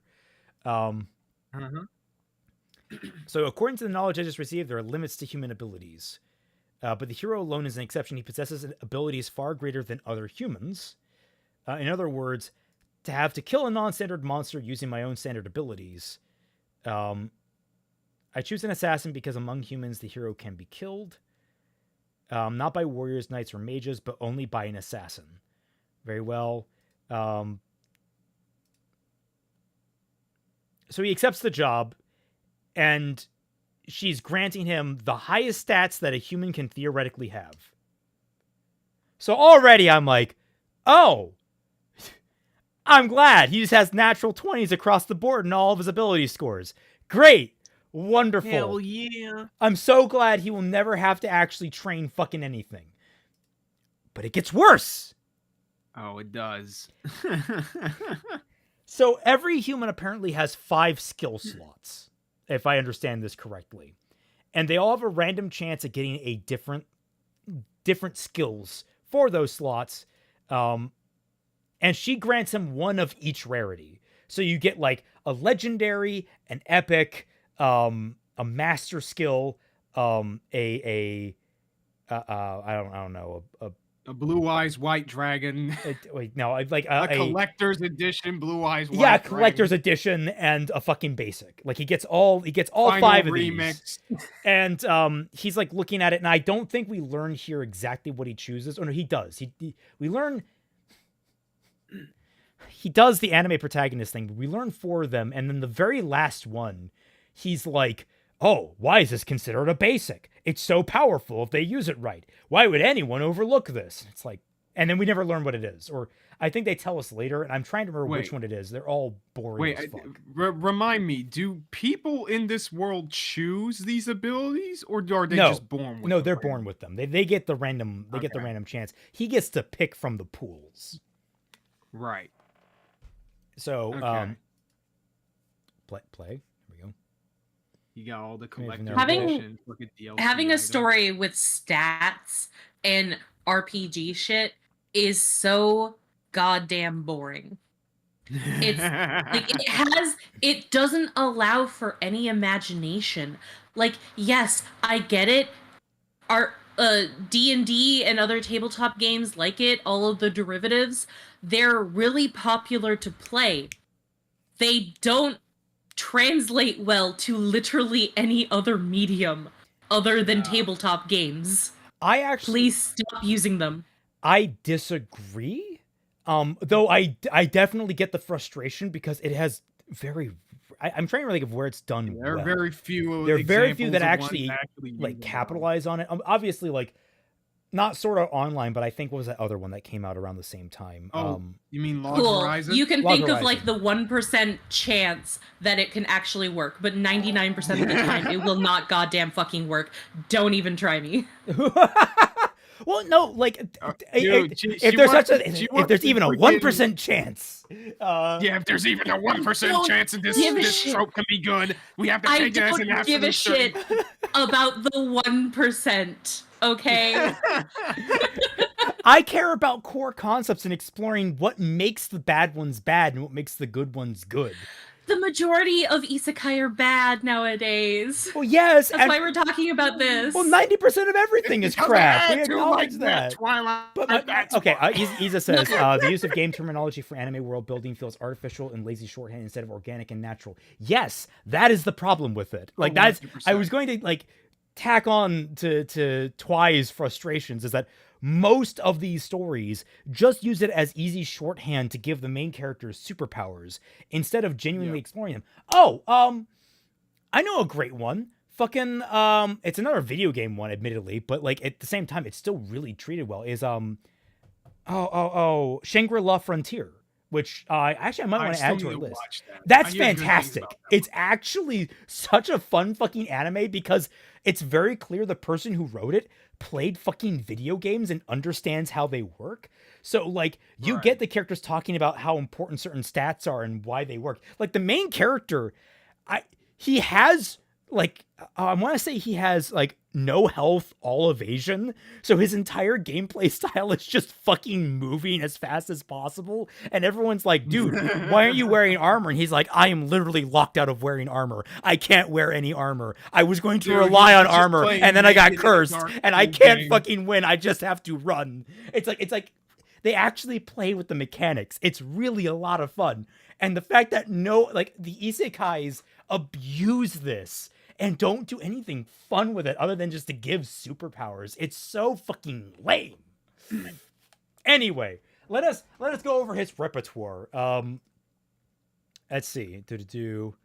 Oh, so yeah, she basically is like, you have to wait till after he kills the demon lord. You can't kill him before that. So there's a 2-year window in which he can be killed effectively.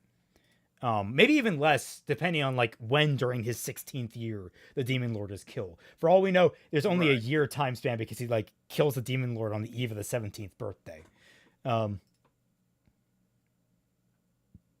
then he asked another interesting question: do you want me to save the world or do you want me to kill the hero? Which he's trying to get a specification out of here. It's like, which is the important part? And she responds, oh, well, if you can save the world without killing the hero, fine. It'd be great too, if it's even possible. And he's like, okay, fine. I accept your request. So it's interesting to me that he has already jumped to the point of, I am not just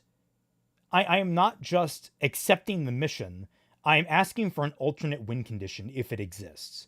And she's like, I find that I'm torn between whether or not that's in character or not for him.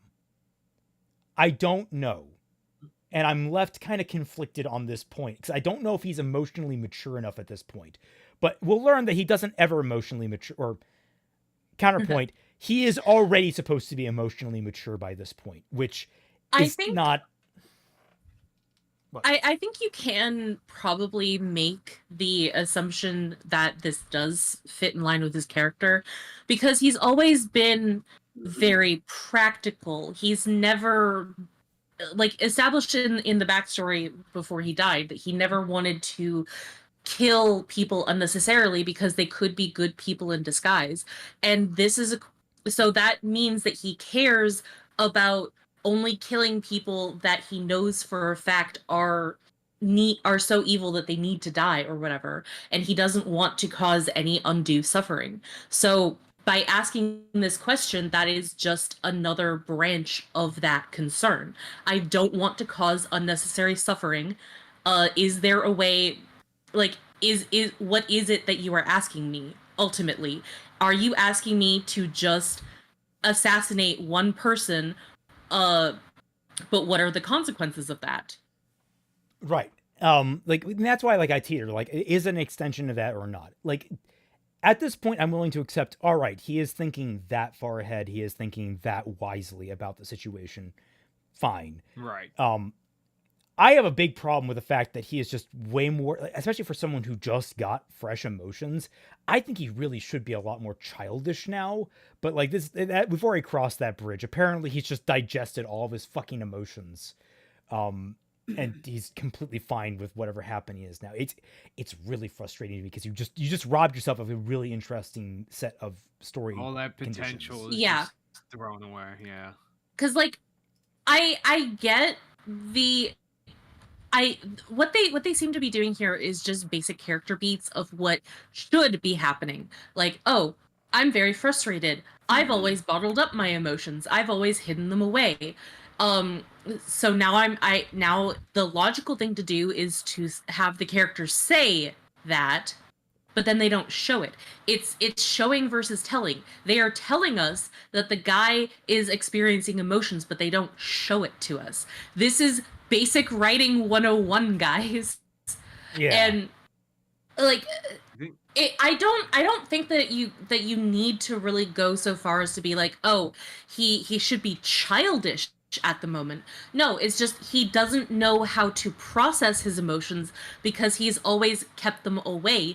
So he doesn't know how to properly express them in an adult, mature way. God. Because most children learn how to deal with that as they age. I would love if, like, as the show goes on, like... we get like glimpses of his regrets as he like his regrets in his past life and thinking about them and like reflecting on them, and they actually color his options in the present.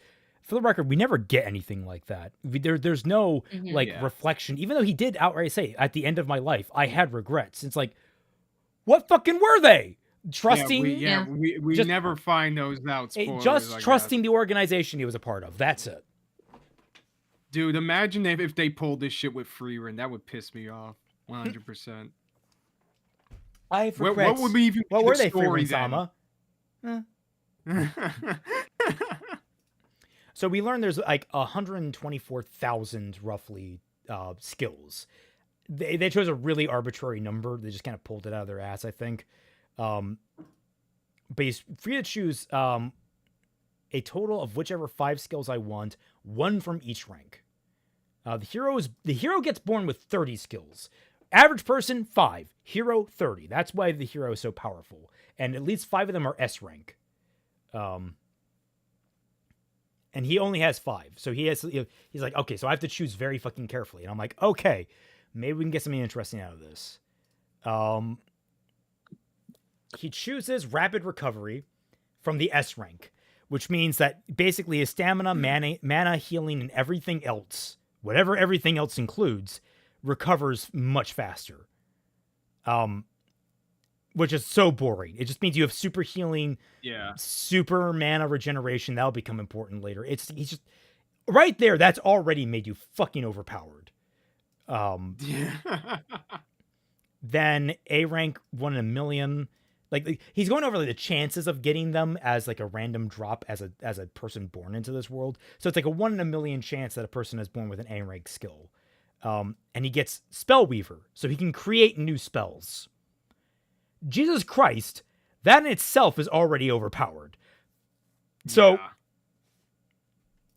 he knows there's only 100 spells to choose from, so he gives him limited it just makes him so much more versatile. Like it's just like we're front loading his guy being too powerful. B rank skills 1 in 1,000. Limitless growth. It does exactly what it sounds like. Basically, he gets the Wolverine technique. Bro, I forgot he has this shit. So every time he trains, he just becomes stronger and stronger at everything he does.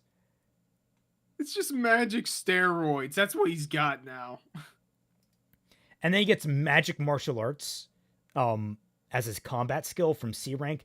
And then D rank, he does this. Oh, this is a D rank skill? The gods must be blind. I don't even remember what the fuck this is. I don't even know if it comes up. I think it does. I don't remember what it is. JohnHate.exe is in progress. Oh, and then there's like this attribute system Dude. where like, in addition to the basic attributes of fire, earth, water, and wind, there's light and dark for a total of 6. Now, people are born with one of these. Though it will cut the speed of my progression, I'll choose all 4 basic elements. I have rapid recovery and can train twice as hard. So, yeah, the average person gets 1 elemental attribution. He gets all 4. Why does Mama let you have 4 attributes? He doesn't Like I said, it's so boring. And this is why I hate this shit. Because, like, I know that you said that you don't hate anything because there's always a possibility of it being good. But if it's almost never used in the correct way, then like, there's no way that I can possibly it's why I always talk about, like, I hate the current state of the thing. Like, that's where more so I land on when it comes to that. Because I'm right there with you. I hurt the fucking. I hate the current state of the. I hate the current state of the union. Yeah. we are now being watched by the FBI. Which why? Welcome to the stream. Please feel free to donate. My Patreon is down below. But no, I hate the current state of Isekai. This is so boring. Yeah. Like I watched this. This immediately took me from I'm an interested B. I'm about a B when it comes down to my interest in this, to just like, holy shit, you have plummeted down to D. You just we're dropped in like the 2 first grades. 9 minutes of this shit. Yeah, we're in the first 9 minutes of episode 2. You guys have already sabotaged yourself so fucking hard. Like a solution that would derive from this, at least in regards to, like, I don't know, the skills and magic and stuff. I always like it better when they're isekai where they have magic systems where, like, there are things that you can learn and with certain acquired knowledge and practice that you can, like, cultivate proper skills that actually be good. I really want to reference like if they did Konosuba, like that here, but like Twi hasn't seen it yet, and I don't want to spoil that for her. Oh yeah, like Konosuba, yeah. So you get this old man who's now shooting through the live stream naked. And is this, do we get actually a shot? Yeah, I think we get a shot from inside. So Twi, here's your answer. God. Which I don't, okay, someone work out the logistics of that camera, please. Because watch. I mean, I know it's disturbing, but like, watch the camera. Okay, it comes out straight, and then immediately turn. Ma'am, is your vagina on your armpit? How did that work? What was that camera? Yeah, I have no idea. Dude, I remember seeing this for the first time. I was like, wait, what the shit? Did he just get what? Oh, what? I didn't tell you why. I figured out why she's crying in the opening, and we'll get to it because it's actually kind of pathetic. Oh, no, I liked my interpretation of it. Oh, it's so much better. What? You ruined it for me. So we're introduced to his parents, who are naming him Lu Tuahade, which Izanagi pointed out is a reference to Celtic lore. And that will not be the only one. I also talked about that too when you were talking about the show to me. Mm-hmm. It will not be the end of it. So she's like, Cian is the name of her of the father, and she's like, you're gonna train him as a Tuahade, and the kingdom needs a Tuahade because the Tuahade are a group of assassins, and she's scared that we'll lose him like we lost Ruff. See, that was my interpretation. Like she already lost one child before, and that was why she was crying with the hands looking like it was on her stomach. Right. That was my interpretation. That was. Twy, it should alarm you. I completely fucking forgot about it. This is the only time this is fucking referenced in the entire anime. And it's not like the parents don't have a lot of screen time. In fact, they could deal with some less screen time if I'm being completely frank.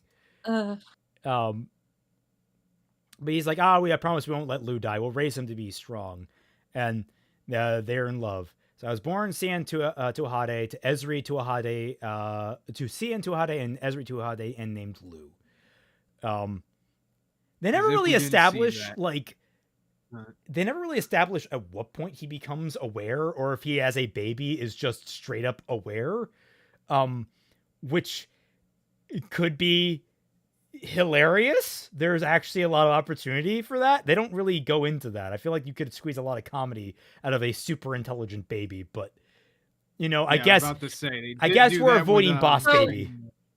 So now that we know for in fact that he has been on this earth since he was literally born, I gotta wonder, why did she bother filling his head with all of this information that he was going to learn just from being alive, being born in this world in the first place? That is an excellent question. No, I'm not answering it because I don't know the answer. Fucking. It's because they wanted the main. So transparently, they want the main character to be best at fucking everything in this world. Everything. And it's very clear on the surface. I went in here looking for schlock, but this is the most boring way to deliver it on the planet, and it pisses me right the fuck off. I do not like it when heroes are going to Konosuba, which is a comedy, admittedly, but it's still very smart with its like it has a stats system to it, but it's never really focused deeply upon. It's more about the skills that the characters learn. It's more about that. And the main character is kind of fucking worthless at a lot of shit. He's actually not he's like good at one 100%. Thing, and he's only kind of passable at that. And it's not even like super accurate. It's like, it's kind of a hit or miss type thing. So it leads itself inherently to a lot of him marginally better as like the series goes on, because he actually grows and learns and develops his skills. Like he actually is a character that needs to grow. The main character in this, I don't think he fucking changes a single moment. So yeah. Oh, there's the goddess, by the way. Just boob, surprise boob. Of course. So we immediately cut, I believe this is 7 years later. And he's out hunting. And it's just to show that he's got the fucking Naruto ninja powers going on. He kills a poor jackalope here. He's got to do it upside down, too. And then he cooks for his mother. And his mother's like, oh, I wish you would let me do the cooking. I feel like, you do so much for us already. Because he's already taking over like major elements of the household chores at 7 years old, cooking full, nutritious meals to help him grow, even though you have fucking growth hormone superpowers. Like this guy isn't satisfied with getting all the cheat codes. He's min-maxing on top of that. Like, Jesus Christ, my dude. And he's just pumping it all in. Yeah. Not taking any chances. It gets better because he invents pressure cookers. Oh my fucking, I forgot that. Yeah, if I can just scroll ahead. He invents a pressure cooker. And his mother is like, "Oh man, it's so wonderful, this thing you made. The pot you made for us is so convenient. It cooks anything in an instant, like magic. Pressure cookers aren't magic. All I did was test out the idea I got after reading a book in the study. As far as I'm concerned, it's magic." Yeah, because it's technology. When did pressure cookers get invented? Good guess I'll Like I get the feeling it's going to be surprisingly earlier than we think, but like later than this show definitely intends. Is he a god? He might as fucking well be. History of The 1950s or Depression. something? Okay. I mean, can someone should Google that. 1679. Yeah, I'm Googling it right now. Yeah, 1679. Wow. Okay. You know, not as unbelievable, but still, it's like a 1500s here. He's still advancing technology. I like the idea. I wish there were fantasy foods he didn't know about. How does he know jackalope meat is nutritious? Because it's just a rabbit with horns. That's all that it is, I guess. But luckily, I can start skipping over things because it's just a lot of vapid shit where like he's going over how he makes himself a chef. Like he trained himself being a chef so he could like sneak into in his old life, so he could sneak into like, you know, galas and such as a chef. Makes sense. And you know, his dad's like very proud of him for being so self-efficient, and so healthy and that kind of thing. To grow at once. So they have lunch. There's more research put into this food than anything else in the anime. I don't think there. I think he looked up a fucking recipe. Probably. Yeah, and that's what I mean. But it's like, this is just literally just keeps gassing him up. Oh my god, you were the best son ever. And like he invented like rabbit cream stew or something, I guess. They became commonly used in 1910 in Nebraska. Okay, so it's like they existed, but they weren't common. But, you know, it's a noble house. I guess I can give him a bit of a pass. Don't worry. There is other bullshit he invents. We'll get to that. Oop. Right. You told me about the one, the one big one. Yeah.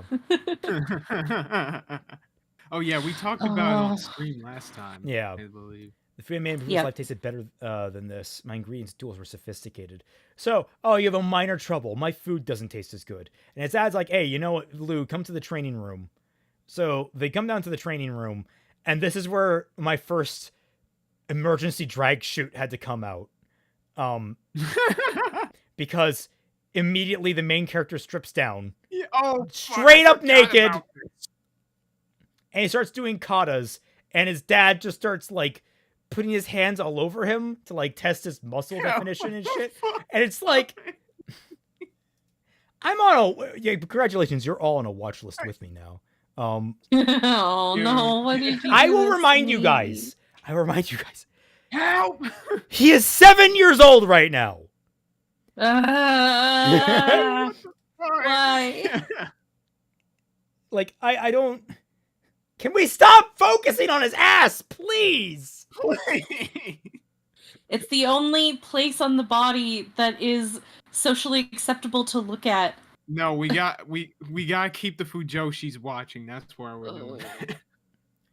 So, basically, we go over the history of the two Ahades. He's being trained as an assassin by his father because in the kingdom that they're in, they are the loyal assassins of the kingdom. They do jobs on behalf of the nobility, of the royalty. So that's the backstory. That's where he was reincarnated. So they do a lot of fighting and training. And on top of that, his father is like a very, very well accomplished doctor who trains him in a lot of medical and assassin techniques on top of that stuff.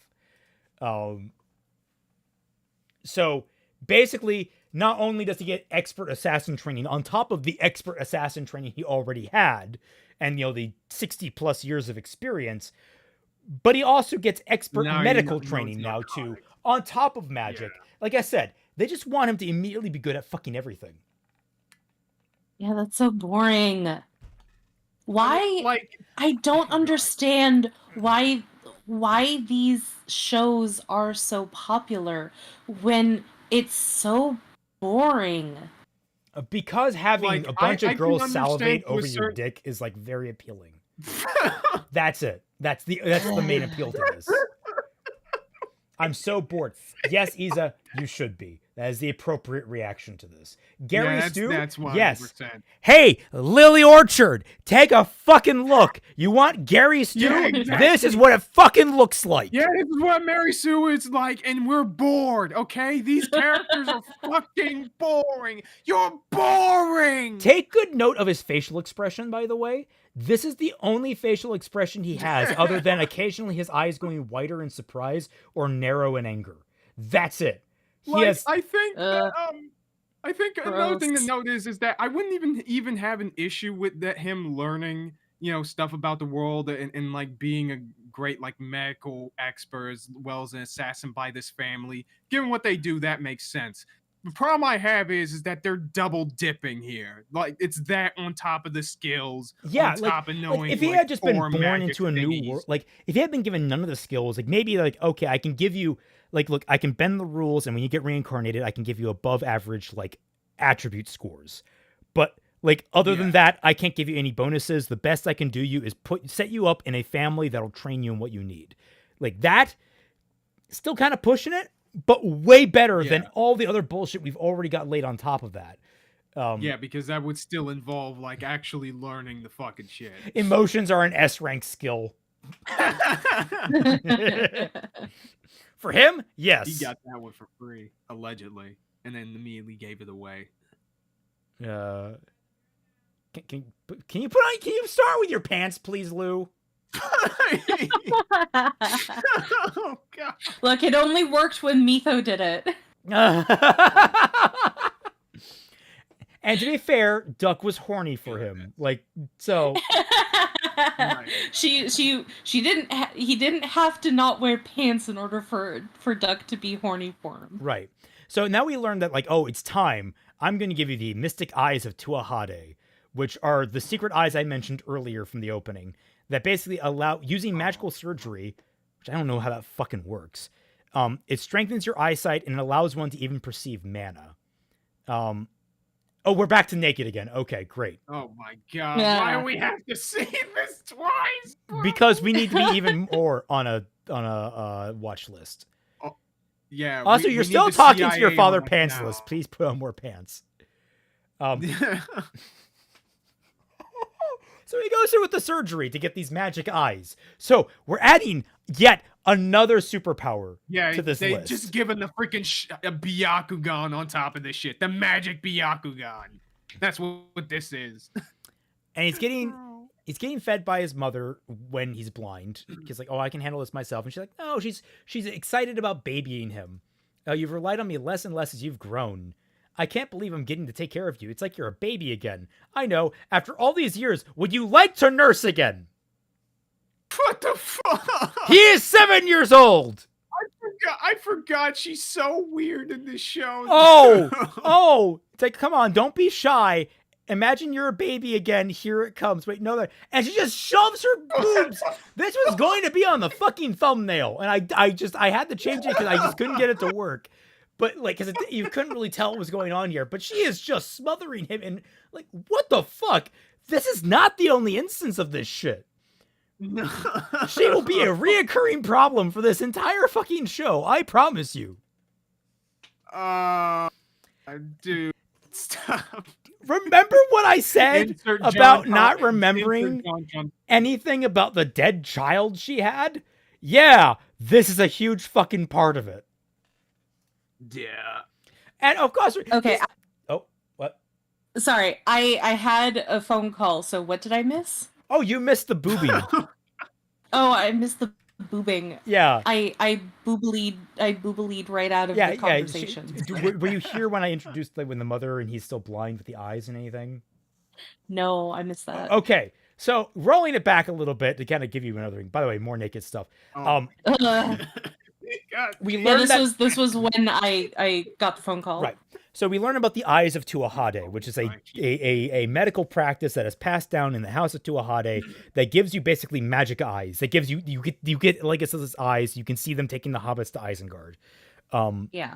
So it gives you really sharp perception. You can see mana with it, and basically he goes through with the surgery and gets yet another fucking bullshit overpowered ability. While he's recovering, his mother's like force feeding him, like not force feeding him, but like, feeding him for him because he can't see. And he's kind of embarrassed about it. And she's like, oh, but I get to baby you. I haven't been able to do this. You've relied on me less and less. Oh, I know. Would you like me to nurse you? And he's like, no. And she's like, don't worry. Here, pretend you're a baby again. And she just immediately just, boom. Dude, just insert the freaking Mauler clip where it's just like, there comes a time in all forms of media. We're not even fucking there yet, Kaiser. True. We're not even there yet. So yeah, after he gets sexually assaulted by his own mother, more likely than you think.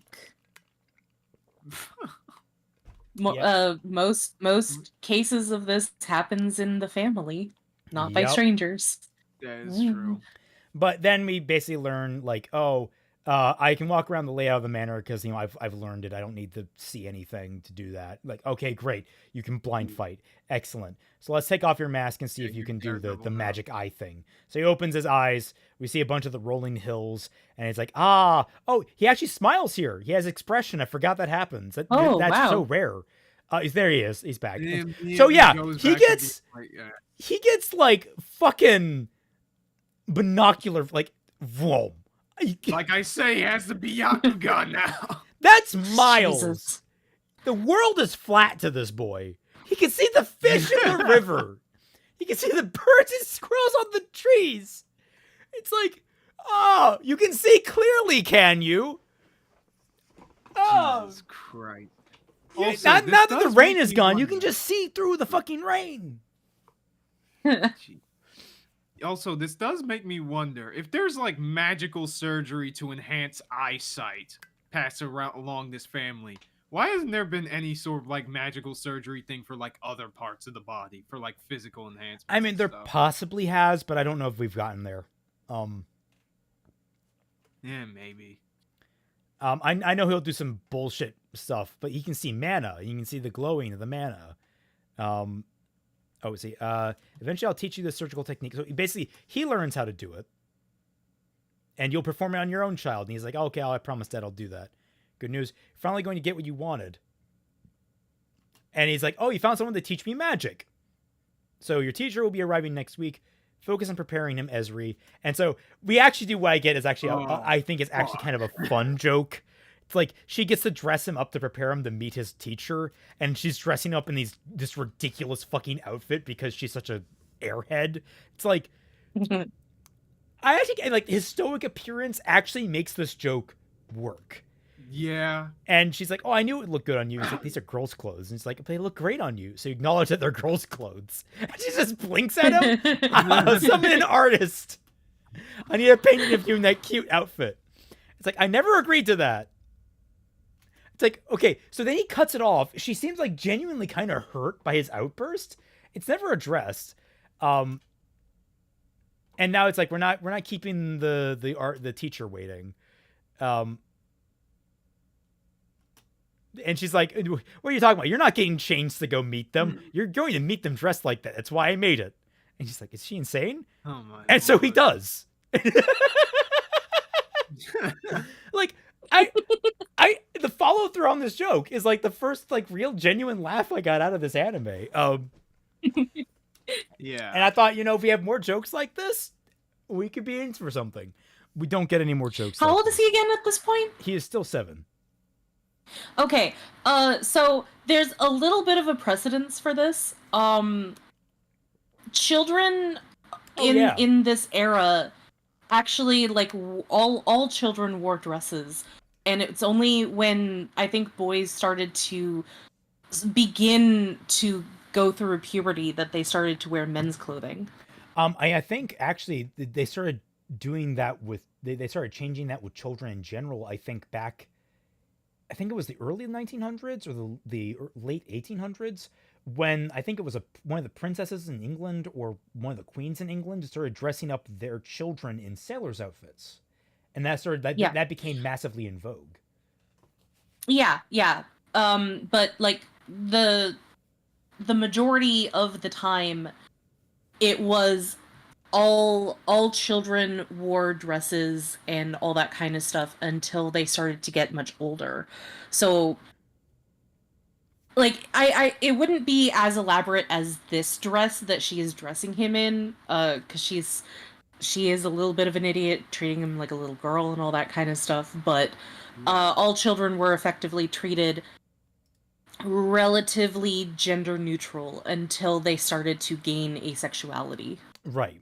And this is where, like, I think it's a gag that works, and he's like, you acknowledge that it's women's clothes, and I think her reaction to that, like, whoever did that scene, like, wrote that, directed that, got that out on the page, that was actually really well done. I commend you on the entire gag. It's so good. We will never see anything good like it ever again. But we meet his teacher, a child. I believe this is Dia Vicones? I'm not entirely sure how to pronounce that. It's always in Japanese, so I never hear it in English. Maybe Weakness. Weakness. But this is Dia, and she's apparently a genius magician. And they're like, oh, he's a genius too. And she's like, oh, you just thought I was a child, didn't you? And so she proves herself by just igniting the pillars of hell in the middle of their courtyard to prove her point. It's like, oh, I'm one of the country's top 5 mages. And it's like, yes, thank you. Can you please not burn down our fucking shrubberies? Jesus Christ, woman. Yeah, I was about to say, like, she says, I'm one of the country's top 5 mages, so you don't mind footing the bill on the damage that you just did to my house. It's like you just thought I was a child, right? Here, let me act like a petulant child trying to prove their worth. Great job! Which, to an extent, I can see that working. It's just that, like, it's on the property where it's like, okay, that's a little much. Oh, it's never acknowledged, though. It's like, just, it's always just like, it's like, no one reacts to that realistically in the sense of like, holy shit, what did you just do? Why are my ferns on fire? Yeah, and like that pillar was so high, so like the farmers that were in the same plains and shit must have saw that as like, are we having a demon attack? So yeah, now we actually get the opening, which that was interesting. Second episode didn't have the opening at all, which I thought was an interesting choice, but I think that was just because they do that in like the first one, or like in the later episodes when something dramatic is going on. You know? Like I said, I think the first one would have been better without it. Magic of Bonds. So they're in the Rose Garden, and they formally introduce themselves. This is Lu Tuahade, 7 years old. I look forward to receiving your guidance and support. And she's only 3 years older. She is 10 years old. She's going to spend 2 weeks teaching him everything she knows about magic. And so she hands him a Far Stone. It is a magic stone that is used to store mana. So we're learning about the magic system here. First, we need to determine your magical capacity. So it's like, okay, just start pouring your magic into the Far Stone. And he does. Not many people can produce that. We start learning, oh, you have an unusually high amount of mana. And then he's explaining, oh, it's because of my skills that I can basically just keep on producing mana. And she's like, yeah, I got plenty more. I can keep on giving it. It's like, no, stop doing that. Stop. And he doesn't stop because like, it's not clear to him that the world is literally starting to shake. World's best assassin, everyone. Very aware of his surroundings. And so we basically learned that when you overfill the stones, they create basically a nuclear explosion. Jesus. And yeah, it terrifies the fuck out of her. She's like, oh my God, you have so much magic. And she's like genuinely terrified about like him, about the nature of these things. And but she's, trying to be like noble and like, I blame myself. I'm not being a good teacher. I didn't tell him to stop soon enough. And he's like, no, that's not what I'm asking. I'm asking if Lou caused it, what just happened. And she's like, yeah, but it's not Lou's fault. And he's like, that's incredible. I don't care. We have to repair every single window in our fucking building. Actually, that is a good. That's a fine sight gag. Later on, you'll see that all the windows are still boarded up by the time, like, by the end of their lessons together. But they're like, to decide, oh, you have such talented Wait, actually, wait a fucking minute. What? Those windows are still. What are those fucking windows made out of, man? I was about to mention that. I was like, oh, they were at ground zero. Fine. Yeah, I think also you would think more of like well, I guess it's just because they didn't want to do it, because adding that much detail to a far shot like this would probably be a bit much for them, I guess. I don't know. And so the mother does the weird, I'm going to rub my cheek to your Animation. face thing because she's so proud of him. And it's like, oh, I'm so glad we asked Dia to teach you. And he's like, ah, yes, Dia. That seems more suitable for war. Could you tell him spells about assassination next? And it's like, Sarah, I am a first grade tutor.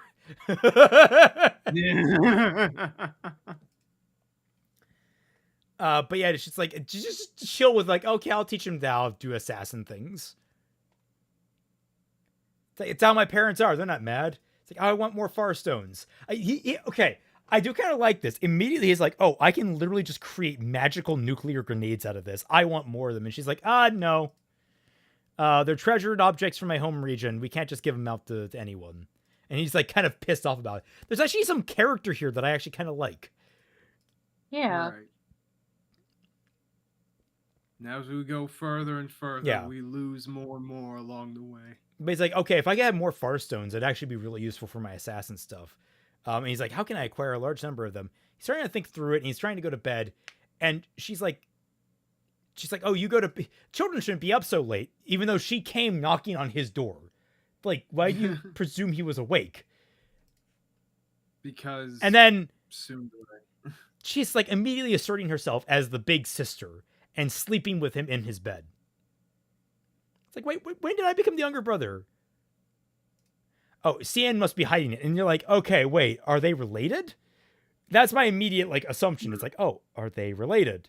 They both have white hair. Yeah. It's like, oh, Cian is hiding it. And this motherfucker can't put it together. It's like you asked, why do you act like we're related? She's like, oh, is Cian hiding it? And he's like, hiding what? The fact you're related, dumbass! World's greatest assassin, everybody. Give him a hand. Yeah. And so she just asserts herself as the older sister. And they sleep together in beds. Like, that's just to establish they now sleep together in the same bed. Okay. I guess. Why?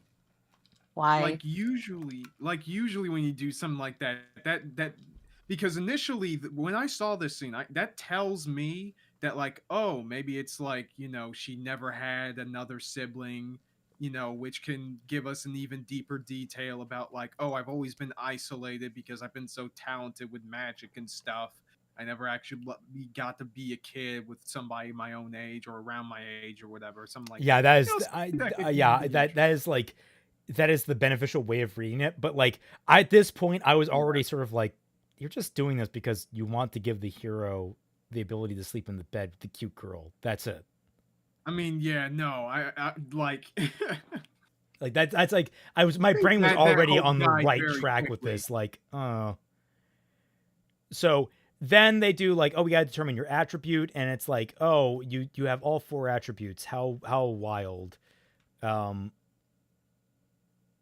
like, oh, you have all 4 attributes. That's so crazy. Then there's this scene.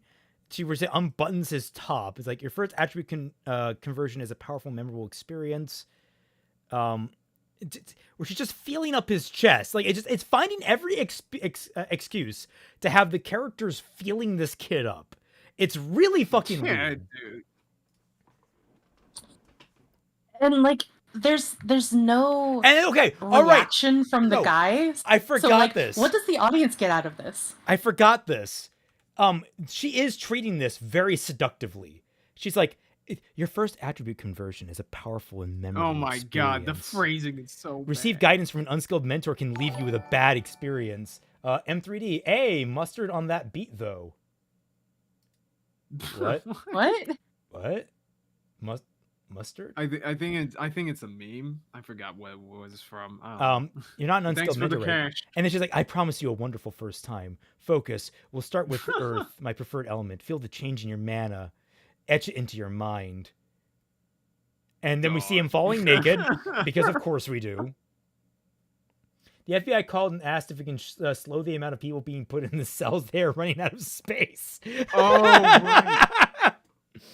Oh my, it's so funny. Also, the freaking super chat, that was a Not Like Us reference. Got it. Okay. Yeah. That was like the first line of the song. I forgot.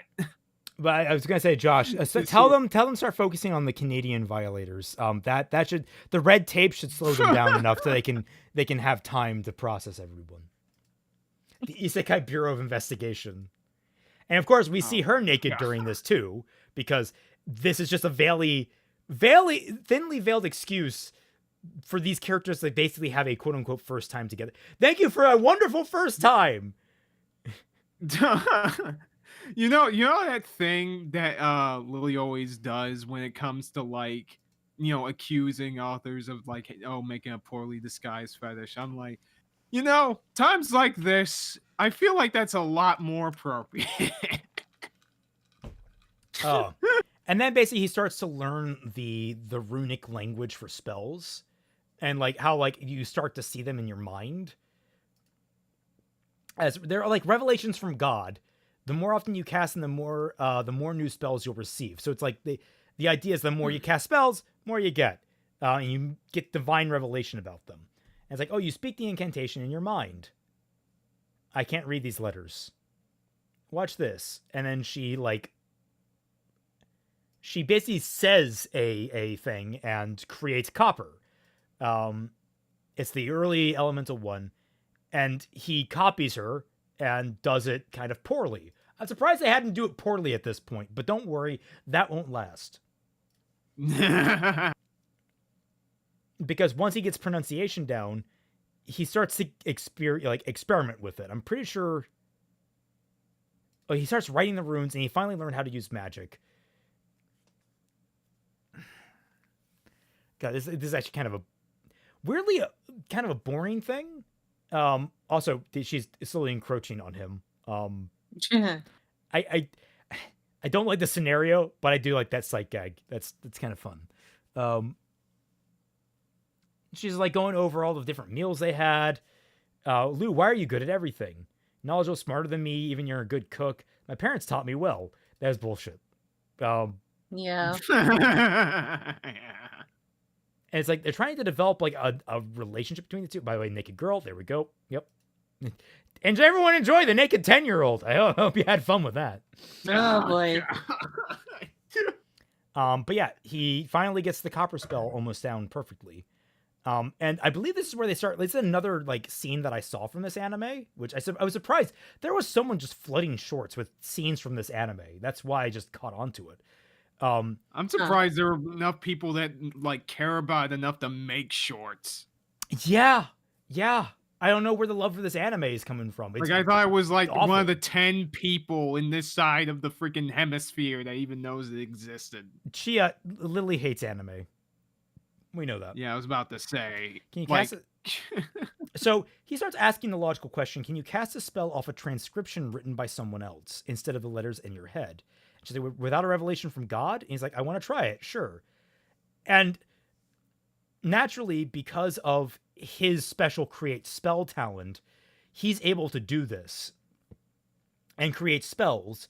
And through this process, they figure out the way that it works is as long as he can write down the spell, someone else can copy it and then do the spell. So what they discover is that even when she tries to create a spell, when she writes it down, it doesn't work. But then he can copy down that spell himself and it'll work because he can create spells. So they develop this process of inventing a bunch of spells together, and this will become a running theme throughout it is over time, they're going to become pen pals, basically inventing new spells together for them to both learn and grow from. Where she's like thinking of all these different new spells because she's a magic prodigy, sending them to him, he copies them down and sends them back, and they now both know really cool new spells, which I thought was actually kind of interesting. I think I forgot. Is the spell creation thing like one of his skills or whatever? Is that like it's A rank skill, I believe, is to create spells. Okay, yeah, I gotcha. All right. Yeah. But like, you know what? That alone, like I remember I watched all these in shorts completely out of context. I had none of the pieces to any of this, so I didn't know it was so boring. When it's like you already have such a like, I thought it'd be kind of cool. Like, oh, they're doing something kind of fun, like I did with the Artificer, where it's like you got to figure out kind of how this works, and you're figuring out the loopholes in the system. And when you're doing that, you're kind of creating new stuff. You're like introducing a completely new paradigm to the world through your ingenuity. And instead, it's just another overpowered ability on behalf of the main character. That's all this is. He can create a bunch of shit. So this episode progresses, like they get really excited about spells and inventing new shit with them. There's some like technical talk about like figuring out like the weight and such of the materials, and like they have an understanding of the periodic fucking table, it seems. Like I don't get it. I don't get this fucking show. Like they apparently have a very scientific understanding of the makeup of different materials. And they don't even go into like the history of like how magic might have informed that. It's really weird. Yeah, that sucks. I believe like something like that would be interesting. I mean, the obvious comparison would be Full Metal Alchemist, of course, but like even a simplistic version of that would be interesting to like see the history of, you know.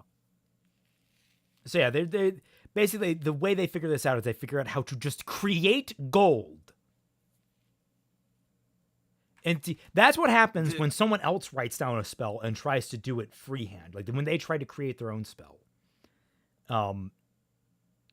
It's like it gives them a bad headache and it like basically fucks them up. Something's awful. But he can read it. I just hate it when I just get a headache and then I fall to the ground. I mean, in all honesty, like I could totally believe when you try to cast a spell you're not allowed to cast, your brain is like, oh fuck, brakes on everything, motor control off, everything off. No. And you just fall to the ground. I could see that. Oh, it's his B rank skill is Spellweaver. Okay. So then he writes it down. He passes it off to her. She reads it. And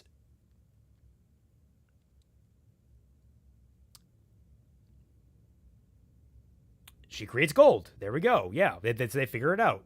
Yay! You made a new spell. And so like they that's their whole thing. They create spells together. They have delicious food together. Great, now you're rich. You're even more rich. Yeah. They're still sleeping together. Not in that way, though don't worry, that won't last very long. Oh boy. So, and then he very quick to actually create fucking firearms. Like almost immediately he creates firearms. You know, do you think this would be the kind of thing that you would want to like keep secret or something, you know? No, legitimately, like... it's really frustrating because you have no idea how much firearms changes the paradigm of society. Like it has completely changed the nature of warfare, the nature of peacekeeping, the nature of just about everything in society. All technology has benefited from firearm technology in some way, shape, or form. So creating it completely offhand is just with no. It was. What? Sorry. I was talking to you like a couple of weeks ago about the nature of how men viewed war throughout the majority of history, because you mentioned how men have to get conscripted and all that kind of stuff. And I told you that throughout most of history, men viewed war as something glorious to do. Like, men were happy to go to war for the most part, because it meant that if you died a glorious death, then you would become, you would be honored and all this kind of stuff. Become legend, and Yeah, it wasn't until like the First and Second World Wars, and to a lesser extent the invention of guns, that this attitude started to change. So Well, I think guns made it so absolutely. that war wasn't a glorious thing anymore. Absolutely, All Quiet on the Western Front Yeah. did a I massive think amount it, I of think it damage. has to do. Oh, Honestly, sorry. I think it's less to do necessarily with strictly firearms and more with like. I didn't say Oh yeah. I didn't say strictly firearms. I said they played a role in it. Yeah, no, I'm trying to leapfrog off your point. I'm trying to add in there as well, like the mass production of like of written material, propaganda, all that sort of stuff. Because with something like that, among with like the other things that were mentioned, I think it kind of, I guess, demystified war, or like Yeah, and I think like in a way. part of the problem with a lot of firearms is for a lot of people the notion of war, even though it's actually not true with how much war actually was fought with like bows and arrows and from a range. Right. Much of war had this kind of glorious vision of like person to person combat. There was a personality to it, as opposed to with guns. It's very clearly there's you're a supposed to be at romantic idea of a man. Yeah, you're two men in the battleground fighting each other with fucking, with sabers and shit. You're so far away with a gun. You're always at a distance, and there's no It's there's become no much more personality efficient. conflict. Yes. So a lot of the like romantic personality of war kind of gets removed. Yeah. Yeah. And also to a lesser degree with hunting. There's now a lot of rules in place with hunting because with all of this technology that we have, including the guns that you use, but also the whistles and traps and camouflage, you're not really making hunting into a sport. You're turning it into an effective genocide machine for these animals, to the point where in order to keep hunting not only sustainable but fun for the hunter, but also I guess competitively fair between the hunter and the animal, you have to kind of nerf people who want to use all of these tools. Yeah. That's why I only hunt the most dangerous of game. Not humans. No, it's the Zorknaks. Look, they're a massive problem. No one knows about them. Don't worry. It's all above board. I promise. This is why our streams only last for 4 hours, because he has to go fight them right after stream. Yeah, dude, they're everywhere, man. You got to look out for them, but no one else sees. I don't know. Look, ignore I keep getting arrested for public disturbances. We'll just ignore that. They'll probably be worse than the Mavericks then. I might have to look into that. So, okay. I haven't really described this to you guys yet. Kaiser might remember this. Oh boy. But... So, naturally, what comes after you invent a gun, Twilight? A lot of societal changes and bullshit. And I'm talking technologically. Technologically, there is a technological arms race that comes after a big invention where I mean, like in the most literal sense, after you've invented the gun, where do you go next? Where do you go next? Are you trying in a relative way to talk about like the like after they shot the gun? Because I didn't see any recoil. No.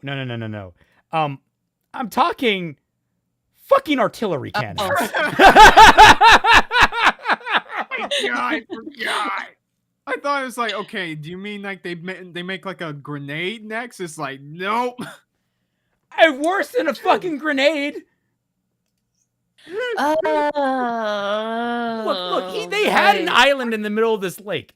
They no longer have an island in the middle of this lake. Bro, why did you show her this? You know the irony of this? He hasn't learned his fucking lesson about trust yet. Yeah, no. Why are you trusting anyone? I'd be paranoid as shit after reincarnating after that life. I would absolutely fucking love it if this show actually did something with that and be like, yeah, he trusted this girl.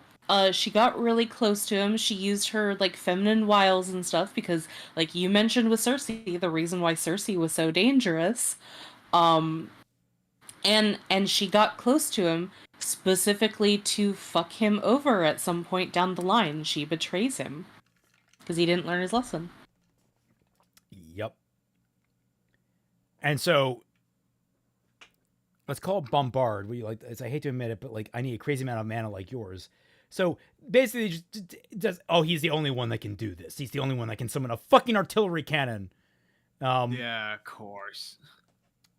And so now we get to the point where it's at the end of their 2 weeks together, and it's like time to say goodbye. And she's just like, "Oh, I wish we could stay like this forever."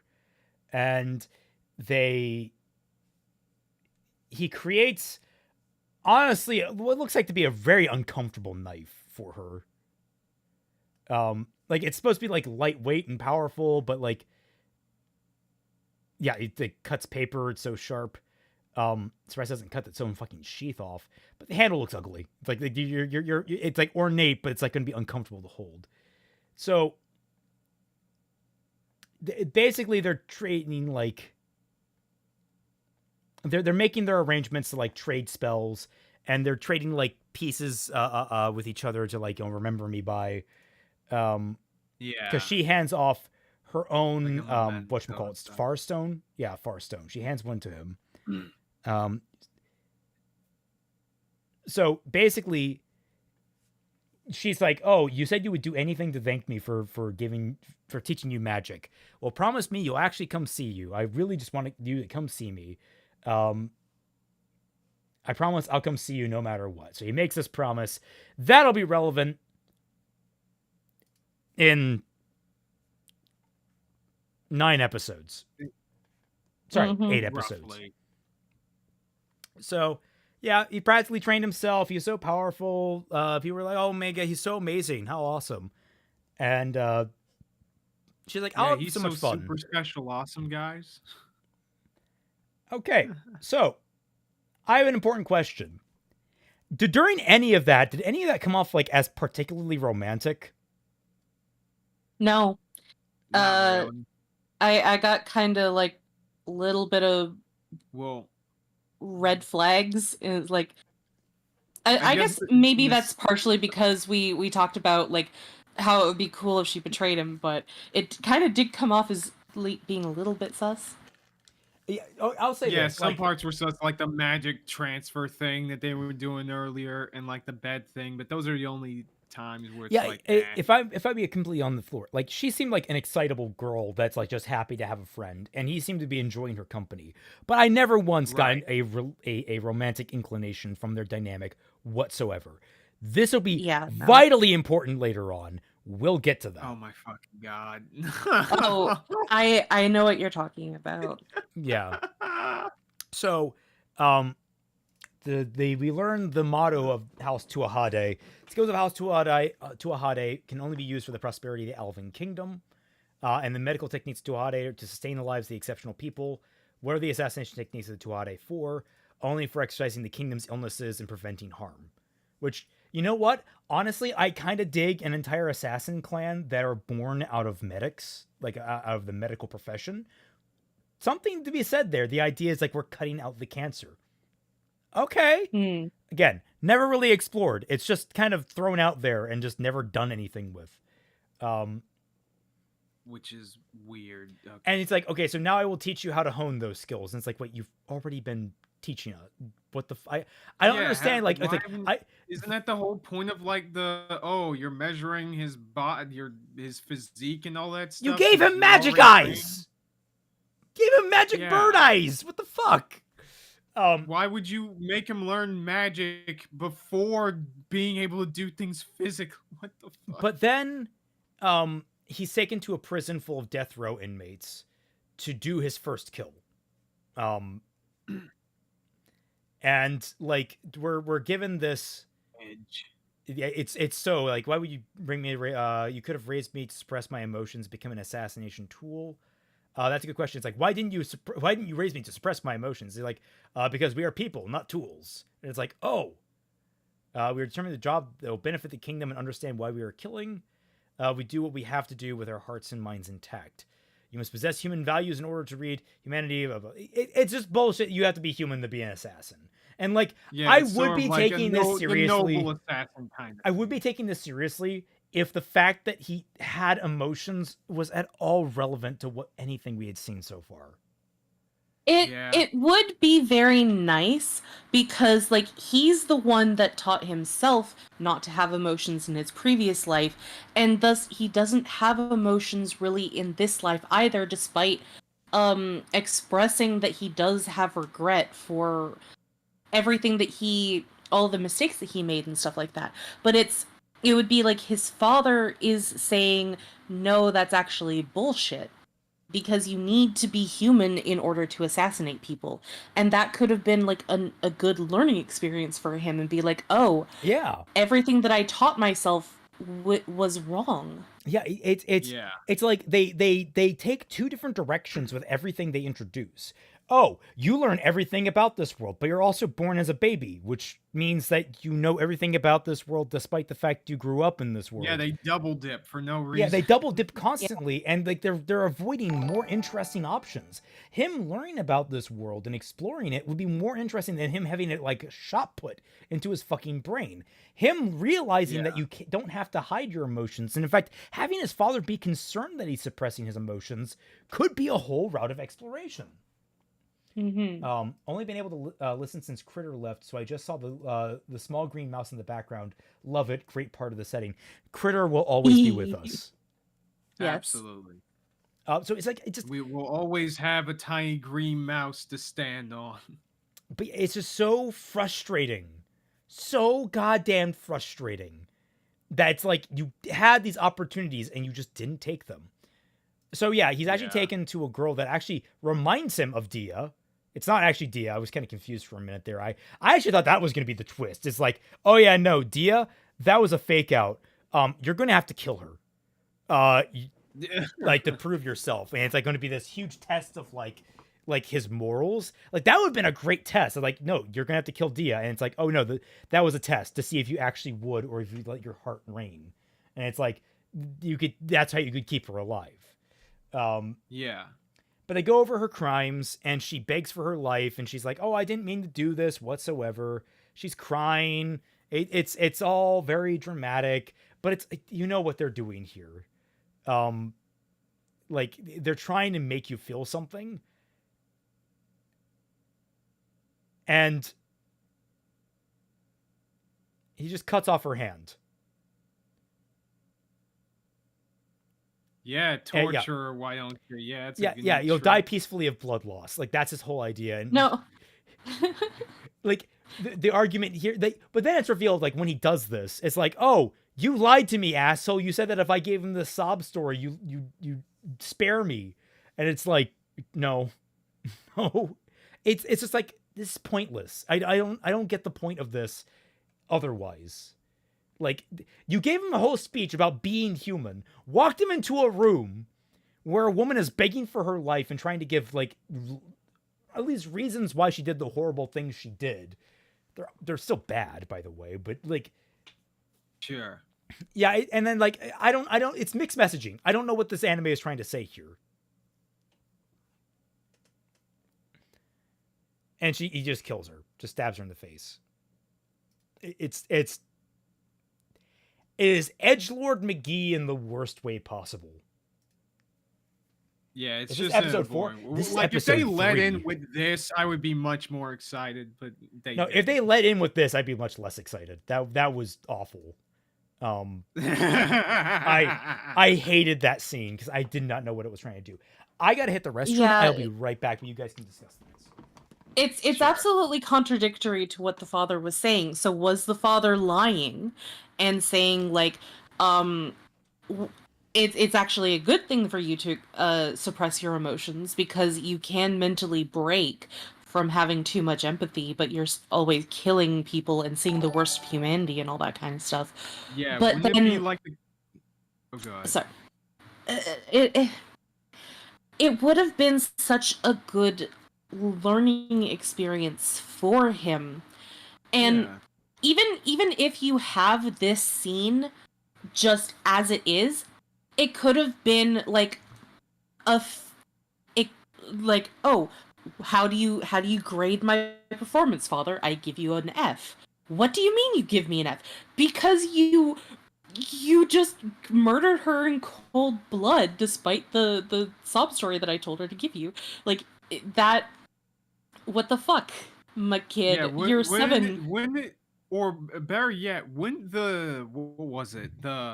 Wouldn't it be much better if the like this was like a bait that was like a bait and switch lesson in the sense that like haha no not really you should suppress your emotions you idiot, that's the only way you can get Yeah, through this job, that's the because kind of like, thing like he tries to not kill her and keep her alive, and he's all like, "You fail. No, you. The real lesson is you shouldn't trust anyone."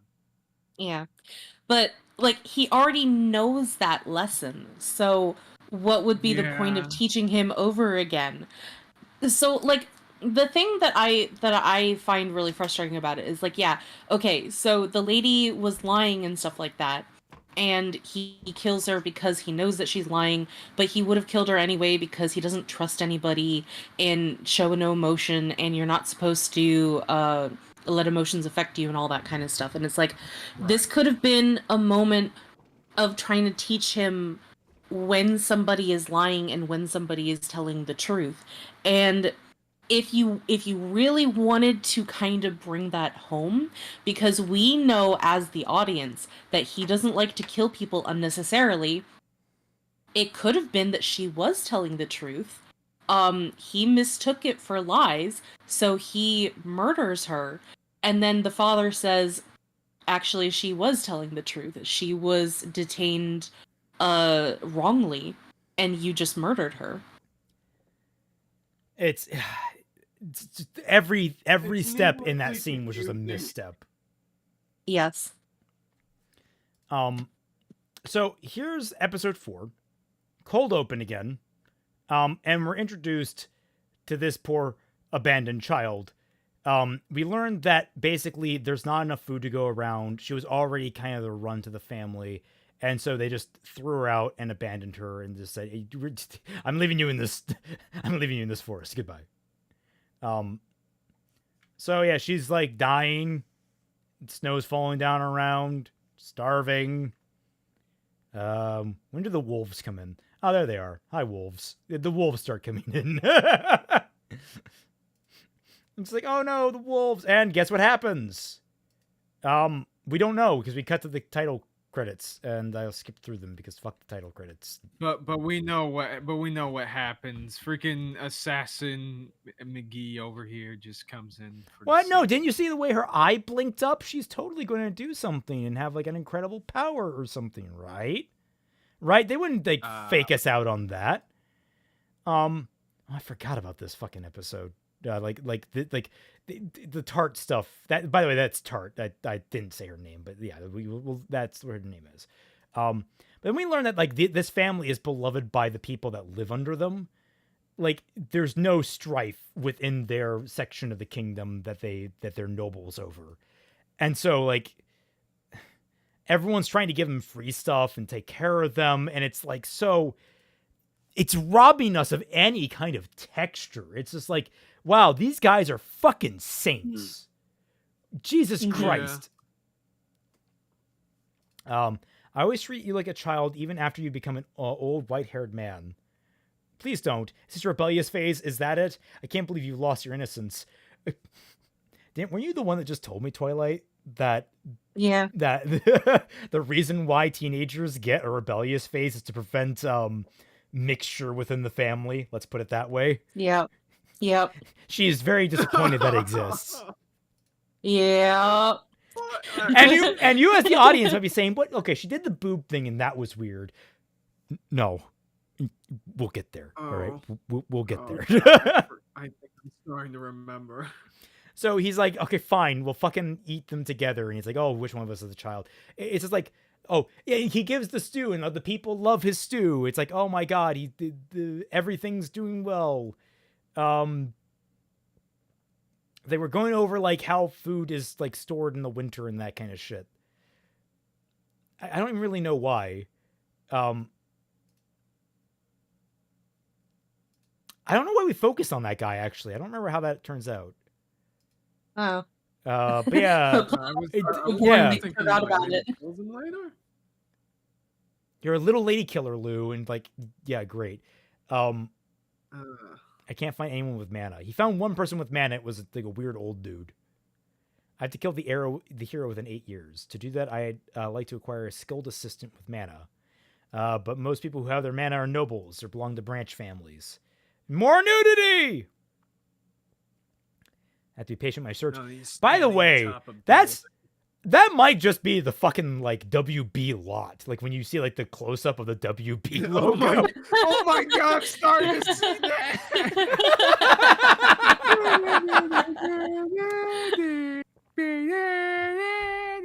I'm hearing the music, just seeing that. I'm going to hunt today as a cold. So he's going out to hunt. I can't remember if this is a pretense or not. It's early this year. Need to see. I need to see before the snow gets too deep. Oh yeah, so it's not a pretense. He's literally just out hunting, and he just conveniently hops upon the wolves stalking up to this girl. And he kills all the wolves. She sees this, and we can all see where this is fucking going, right? I don't think I need to spell this out. Oh, he does the cool thing. I'm gonna drop everything. I'm just gonna kill them all with like these magic knives and gauntlets I can summon and shit. I don't know if he uses the gauntlets ever again. That's strange. But yeah, he just goes about slaughtering the wolves. He's such a badass. He's so cool. He's so cool. He killed the wolves. He's like, he just starts asking her what she's doing. She explains what's going on. She's worried about being punished because she's in his woods. It's very simple. He makes her stew, and then immediately is like, oh, she has mana. Like, I think he reveals that. She has mana, and I'm going to basically turn her into my assistant, and I'm going to make her endeared to me. And the way I do this is really different. Like, goes over how he interacts with her in this scene to manipulate her specifically into becoming his, like, servant for life. I forgot. It's like... He just goes over the steps of, like, how he's going to endear this chick. It's like... It's kind of... It's really uncomfortable. And seems kind of unnecessary as well. Yeah, you're saving her fucking life. Like, come on. Yeah. But then it gets worse because a god told me in a dream that I'd have a fateful encounter. It's like, oh, come on. Now, the god is just hand delivering his fucking servants to him. For real.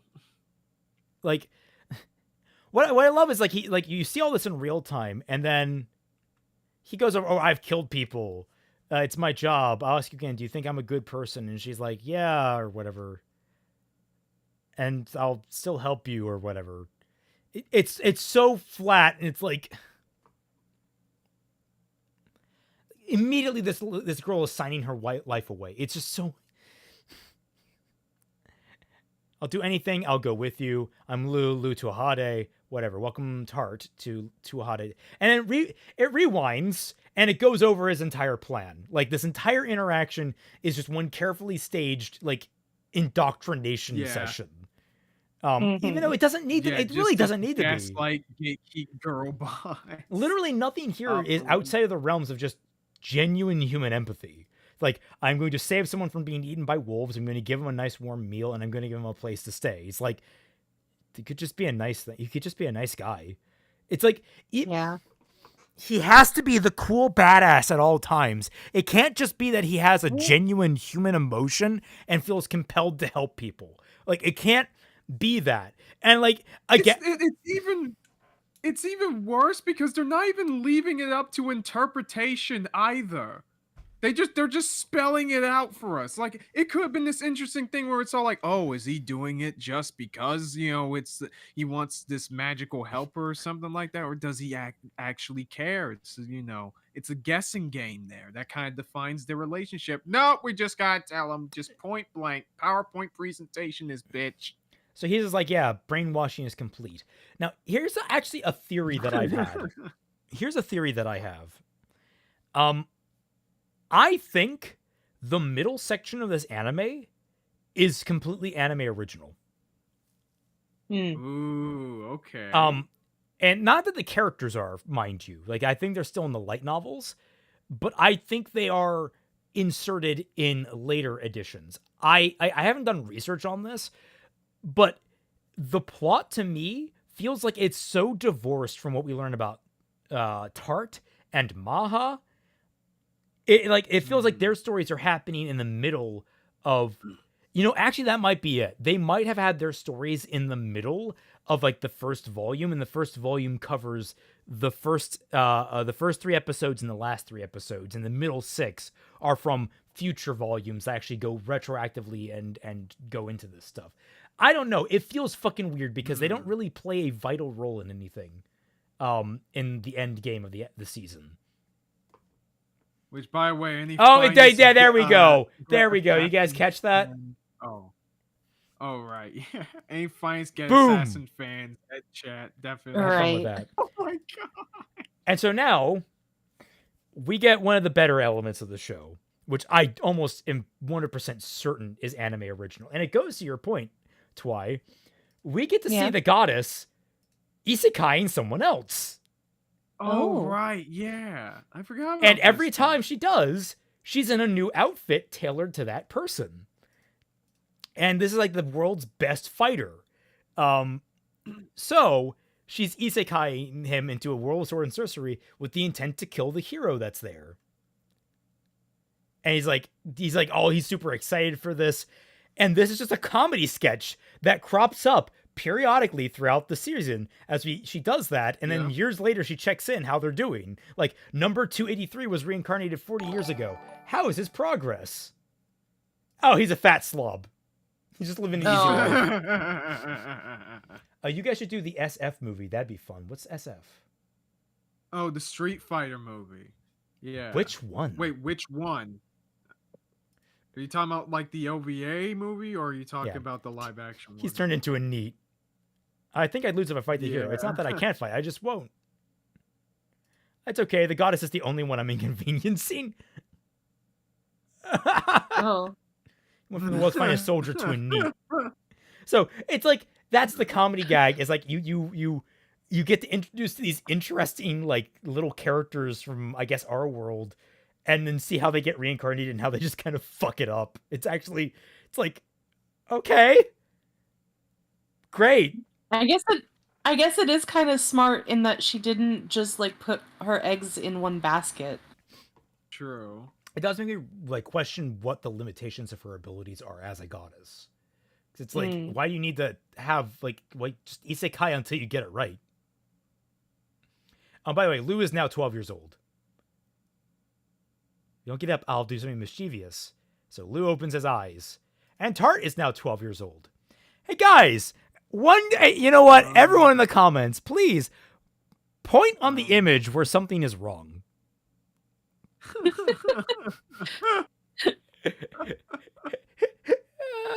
And you'll definitely not go to jail as soon as you point. Definitely not. There won't be a knock on your door. This was where I lost all faith in this anime. She is 12 years old. I had to look it up. She is the same age as Lou. My God, that is not natural. That woman is pumping growth hormones into herself, all right? Like, I was about to say, Lou, like, it's naturally speaking. Is it part of the plan? Naturally speaking, when someone at 10 years old, or say at 7 years old, or no, were they 10? I think it was 10 years old. I think they were 10 years old when it happened. She was emaciated and dying and being like hunted by wolves. This woman, at best, at 12 years old, should be like an A cup. A B cup if you push it. You should not be rocking double Ds. All right? In fact, depending on where her in fact, she may have had to have hit puberty later because of her malnutrition. Because it wasn't just that they were in malnutrition then, it was that apparently a periodic thing for their family. She should be rocking an underdeveloped body all around. So, what the fuck? Oh God, did I see a clip of the show this girl was having suggested she bear the MC's kids? You What? We'll get there. Oh. We'll get there. Oh no, guys, the context is even more wild. So we learned that she's like, not to mention she whispered lavaciously, seductively into his ear. I came back to big titty lollies. Yeah, and she's not even 1,000 years old. Legitimately, I shopped around an image of these two side by side, and I'm like, can you tell me the ages of these characters? And the most common result that I got was the guy was like 12, the girl was like 5,000. Okay, no, we'll get to. I have an even bigger point to make because it's actually this gets more disgusting, and I'm actually sickened by it. Oh no. No. Bruja Bear, the more you guys go over this virgin stoic and OP Isekai MC, the more I miss the Chad version of being Samurai Jack. Yes! I mean, legitimately, yeah. But yeah, she is like an assistant for him. And apparently that was a dream of how he met her. That's right. So we met 2 years ago, so they met when they were 10. I say, in 2 years, ain't no motherfucker. Yeah. When we first met, I don't think you'd become so beautiful. It's like, okay, first of all, dick move, man. Like for someone that is your same age, she'd be cute. Like, don't get. Oh, admittedly, you are a 60-year-old man, so okay, probably best. Still, actually, this makes us worse. This makes us worse. In fact, retract this comment. Retract this comment right the fuck now. You forgot about that. He was 72? My God. Wait, what? I'll go put some fruit. So, okay. So to clarify, he is now, he is 72. Okay. So are you guys adding the 12 years he's currently been alive on top of that? Or are you guys saying that he's actually 84? He's 60 when he dies. Okay. Oh, right. Fair. Okay. All right, good. Yeah. I'll go put some fruit. Wait. I'll go put some fruit in your breakfast yogurt. No matter what, unintentionally or no, there's going to be so much suggestive dialogue in this from here on out. It's gonna be terrible. Oh my God. I love how she's like running back and forth to do these things. And he's like, oh, you don't need to be a servant. But she's like, oh, I want to serve you. I'm committed to ensuring your life is as comfortable as possible. And everyone's like, oh, you're improving. Your cooking is so good. Lude shows well when he's picked you. You're satisfying him not only as a servant, but also with his work. I would have died if Mr. Liu hadn't taken me in. So my heart and body and life all belong to Mr. Liu. You've brightened up our home. Thank you for telling us all these things. Liu is going through his rebellious phase and won't wear the clothes I make for him anymore. That's has nothing to do with a rebellious phase. I hope you'll continue to look after Liu. I'll serve him forever. And then, guys, hey, Tart, can you come to the training room after breakfast? Oh, boy. Oh, boy. Okay, I'm just gonna step out real quickly. No, you're on the watch list with us, buddy. You're watching this 12-year-old dressed down. Oh my God.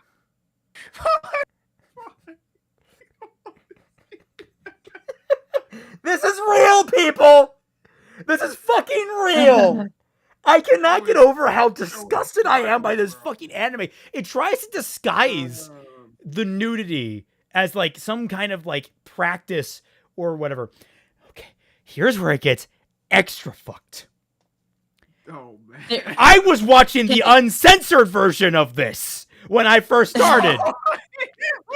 That was a mistake. Damn it, uncensored. Oh my God. The fact that there is an uncensored version of this is wrong on so many levels. No. I love how they tried to justify it when it was him getting felt up by his dad and be like, oh, it's time to check how your muscles are developing. It's like, my dude, there are no muscles in the fucking breast. Stop feeling her up, please. I know nothing. It's like, what There are are you making me muscles watch? underneath the breast, but you're not going to be able to feel them by going on top of the squishy parts. I know No, nothing. Twilight, you don't understand. They need to, he needs to test them so she can use them as a weapon. Like, I know nothing. It's like, Ugh. oh, what are you making me watch? I no longer want to watch your streams. So can you guys? This is like the official point where I'm like, this anime, absolute. Like it was already like getting on my shit list.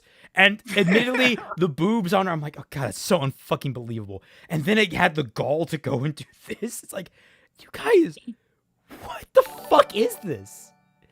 You know what Chris really makes me Hansen mad? got an explanation. It's like, I don't got an explanation. I was duped. I thought I was going to be seeing adult titties. I was wrong. See, when I watched this, I watched the censored version, like a good Christian boy. How is this anime less horny than Gushing Over Magical Girls? Correction. Gushing Over Magical Girls is incredibly horny, but it's incredibly honest about what the show is about. The show is about a main character who is fucking horny over magical girls. That's the whole point. It is an ecchi on the surface, flat out. Clickbait you. It's not clickbaiting. It's not pretending to be something else. It's not pretending to be this assassin drama. It's not pretending to be anything else and then sticking boobs on the front. No, it is all about a girl molesting magical girls. That's all that is. I'm getting a phone call. Uh-oh. Oh, man. We both got phone calls this stream. I actually don't know why that charity called me. I asked them to stop bothering me. I never get calls. Well, the only people that typically call me is my family.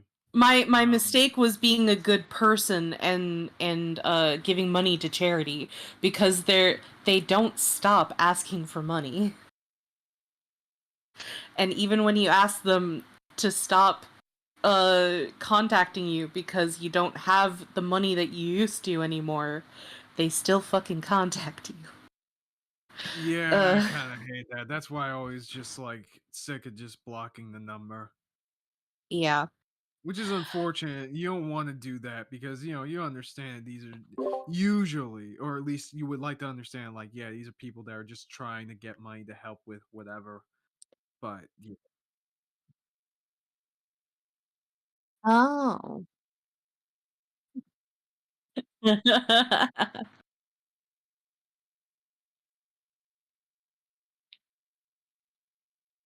You know what really makes me mad about this anime is that a lot of the people that like clutch their pearls and complain about anime because it's so like, oh, the lolly girls with the big titties and the ecchi shit and all that kind of stuff.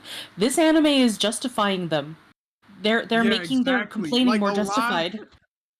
Like a lot of the time, a lot of the like examples that people point out is usually just like the tamest shit imaginable. Yeah.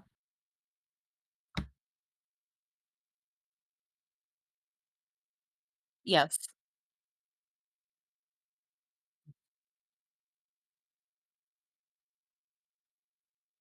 Yeah.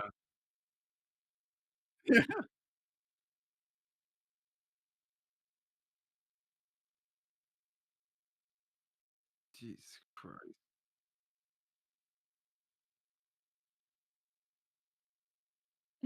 He shouldn't be yet. He's only 12. Oh, sorry. I thought I clicked that. My apologies. Huh?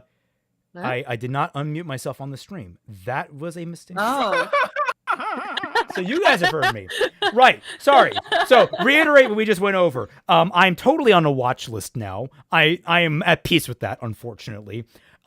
People, Twilight went over that. This is the anime people point. This is the perfect anime for people to point to about anime being fucking awful. Yeah. Which absolutely. Yeah, the FBI got me. You guys can have fun with that. The real sad part, Gushing Over Magical Girls is surprisingly well written, entertaining, and characters are interesting at the very least. The ecchi utterly embarrassing. What's funny about Gushing Over Magical Girls, the anime is so much raunchier than the manga. Like the manga only started getting really raunchy after the anime was announced. So it's like it's really strange in that way that like it got the rebound effect. That's weird. Yeah, the anime is like borderline hentai. It's like almost there. Meanwhile, the manga starts out very clearly just ecchi. But yeah, no. So like, we don't. I watched the uncensored. I was watching the uncensored. I watched through the scene because obviously I needed to see if there was important plot details. There wasn't. Fucking. It's explaining how she gets trained, and then her walking around, and she tries to kill him. But like this is clearly part of her training, and she's doing this in a bodice and garter belt because she can't wear pants while doing this. Yeah, of course. And we learn that she's not good at close range weaponry. Actually, this is the only other time we actually see any other servants to the house. And notice, interestingly, they've got full covering on their chests. Huh. No one's bringing up the fact that the 12-year-old's walking around rocking cleavage. Dude, I don't know, man. But this entire episode is just to establish that Tart is she's really fucking cool. She's not as cool as the main character, but like she's actually like really well trained by him, and she's got all these skills, and he's helping her become like an expert at them. And so like she's training at night, and she's just bad with knives. That's really it. So instead, he's like, let's try and solve that. Let's give you a spear, like because you're good with spears. So And so he just creates wholesale this collapsible spear nunchuck thing. It never gets used as a nunchuck. It's just the spear, I guess, that's collapsible. And she's suddenly like the coolest killer in the world. No experimentation needed. Yeah. So yeah, this entire episode is literally just establishing Tart in the main narrative. That's it. And then establishing that, like, oh, if you don't get up, I'll have to do mischievous, because she's very clearly in love with him. You said I could sleep with you if I got lonely. I haven't thought about that in a long time. Okay, look, not that I want you to have less clothing. Why are you sleeping in your maid uniform?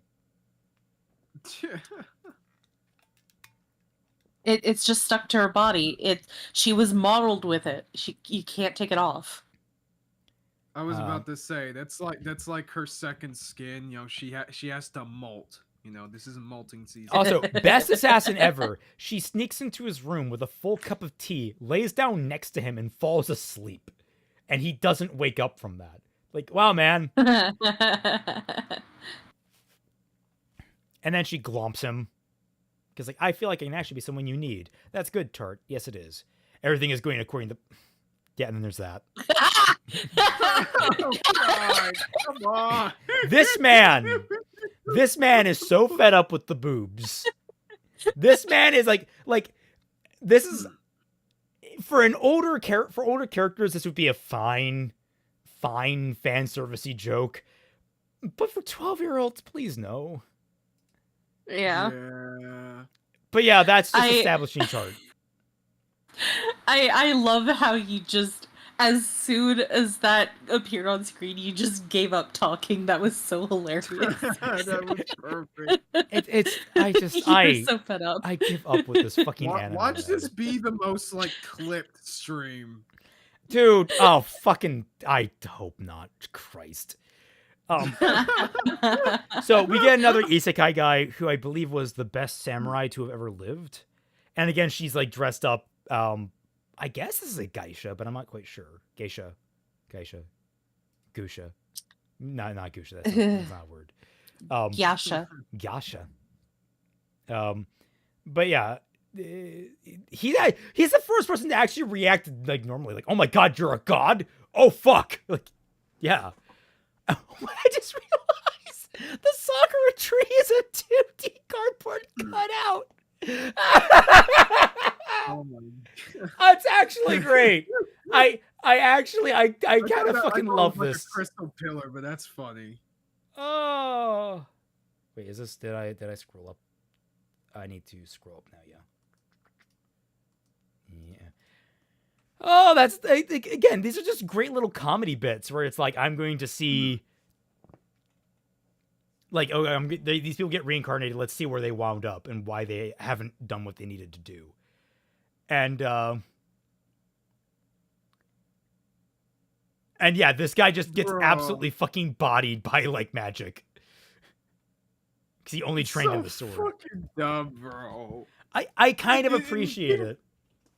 It is funny, but it kind of makes me think that like that dude is just really dumb because like you got all this knowledge like zapped into your brains, presumably, including about magic, and yet you just like you thought you could just run up to like a random sorcerer guy and just beat him. I'm actually reading episode synopses now as well, just because like I'm trying to figure out like which ones we can just kind of skip. Someone made synopses of these. Yeah, there's a wiki. Actually, on the main wiki page, like actual Wikipedia. Damn. Okay. All right. Okay. So I know what episode this is. It's lame. BRB going to get something. I guess snack. I'll be right back. Yeah. How dare you leave us? Okay. It's like, oh, you've invented fertilizer, so we actually he invented special fertilizer, and like it's helped like food production grow exponentially, and so now everyone's like just giving him a bunch of food. Can we just watch the goddess scenes? They're the only entertaining part of the show. Plus, they won't put us on a watch list. You're already on the watch list, Ryan. I'm sorry to tell you that. I've tricked you all. I just didn't want to be alone. How could you do this to us? You were on the watch list the minute I sent you a screen cap. I'm sorry about that. That was a mistake. Yeah, I know. I was your first victim, and that's why I have to be the one to kill you. But yeah, it's just showing off how he's so loved by his people, and he's like, strength alone isn't enough to capture the hearts of the people. So different from the place I was born. Back home, we were ripped. It's just like, I don't care. Wait, what does he ask? Do you wish you had been born in a Tuahade? No, if I hadn't been, then I wouldn't have had the opportunity to become your personal servant. So it's just like, oh yeah, no, I actually like being your fucking indentured servant. Yeah. Of course. That's where I would have found you no matter where you were. Like, I don't feel any of the emotion behind his words, because that sounds really romantic to the other characters. I see why they kind of fell in love with him. He's saying like these really suave one-liners without realizing it. But I don't think he's definitely not intending that. And I get absolutely no indication that he's falling in love with any given characters. But that would be a problem. Trust me. Like the frustrating thing for me as someone who's trying to learn more about how society was before we got to the industrial era and all that kind of stuff is that I think that it was actually that servants actually for the most part did genuinely adore their masters and all that kind of stuff. There have been diaries found of like nobles who talk about their servants and actually striking up friendships with them and all that kind of stuff, despite even in the era where servants were like seen and not heard sort of thing, where they had like all these elaborate tunnels so that they could sneak in their tea and crumpets and stuff without being seen and all that kind of stuff and go back into their little hidey holes. But they still strike up friendships. Kelvin Schubert's like dry Riz. I'm like, oh man, that's the worst kind of Riz. You don't want to go in dry with that. But like there's a precedence for this, but there's nothing to it. And I know that I shouldn't expect that level from an anime, let alone this kind of anime, but it's still like kind of frustrating. Yeah, and you know? Twy, if you could look at what he's holding in this scene. Is he holding fish guts? Fish spawn? No. He's holding... He has recreated the Farstones by analyzing the one die I gave him.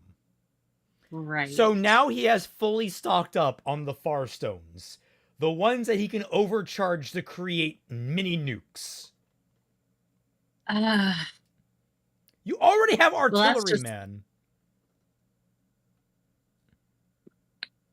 Also, like you're storing this. You're just storing your explosives in a closet. Smart move. So I can actually skip through this episode quite a bit because this entire episode is just it's just bullshit because the entire premise is his father is giving him his like final real test, which I believe is fighting his father. I'm trying to. Is it supposed to be your final test is that you have to kill me? Well, it's a test, but it's not the final. It's just the next test, which is you have to fight me and beat me. Whether you win or lose doesn't matter. Show me what you're capable of. So it's just about showing. So we get this protracted like fight sequence between the two, where they're just trying to fight each other. It's fine. It's just kind of boring. Oh, by the way, we established that he has a heal skill now. He can just heal it. And he's fine. It's great. Actually, he calls it the heal skill. Is that the D rank skill he got? Healing? I think so, yeah. He doesn't call it magic. But yeah, there's all this proves to show is that we have a budget for fight animation, and then we also put our characters in really dumb jackets. Look at that bucket collar, man.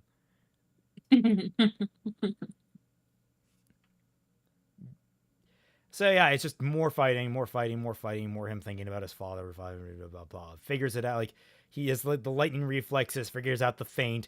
It's just boring fighting stuff. It's honestly annoying, but he ends up winning. By actually taking a blow, which I appreciate. I actually like it when heroes take a blow intentionally that puts them in a position to win. I hate that it's just so limp here. And now, and he was holding back for the record because fighting him with magic wouldn't have been fair. This is Diet Dr. Stone with Assassin's Creed flavoring, boring, redundant, disgusting, and pointless, literally replaceable. Where are you getting the Dr. Stone from whatsoever? Yeah, that's a big mistake. I've never watched Dr. Stone, so I wouldn't know what you mean by that. Dr. Stone is literally just an entire show about like science. The main character does everything with science. Like it. Actually, I might add that to our list. I never finished the anime, but it's an interesting one where it's like the main character is just like kind of a Jimmy Neutron type, where he's just like really good. Okay. Yeah. And it's like all about he basically recreates scientific method in the new future that he finds himself in. Okay. Yeah, he doesn't like always succeed right away either. There's a lot of trial and error, which is really good. I would probably really appreciate this anime. Absolutely. We just tapered off because like the reactions died off, and it's just like that was just a struggle to keep going. You don't think about using magic, and the best part is holding back. It's like, oh yeah, the spells would have rendered the fight meaningless, and it's a training exercise. If I use magic to defeat you, it's like. It's just like more, I'm secretly teaching you as an assassin bullshit. It's like, none of this registers. He already has these lessons. He's already getting everything right. He never gets anything wrong. I don't care. He's naked again. There we go. Thank you. We needed that.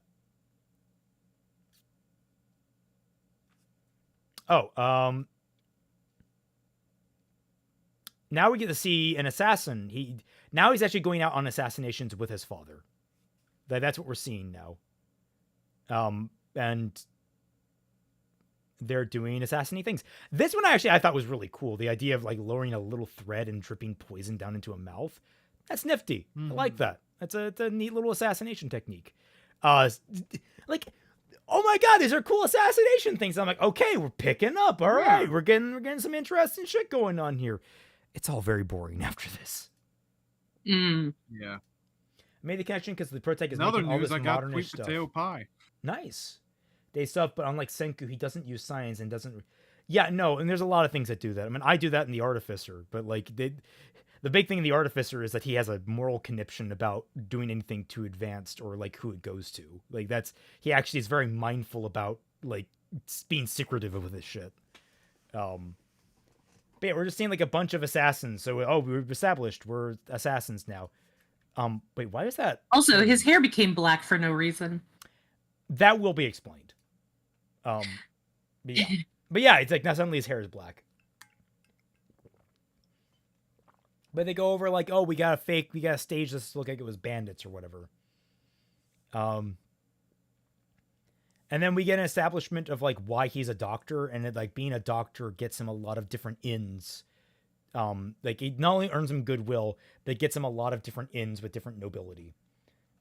That's a neat little assassination technique, Raymond 2024. It was. Fight me. Also, by the way, all the carriages in and horses look ugly as fuck. Oh, they always do. I find it kind of odd that the main character is like, oh, why did you do it this way? It's like, you've been at this your entire previous life. How do you not know something basic? Like, presumably basic like this shit.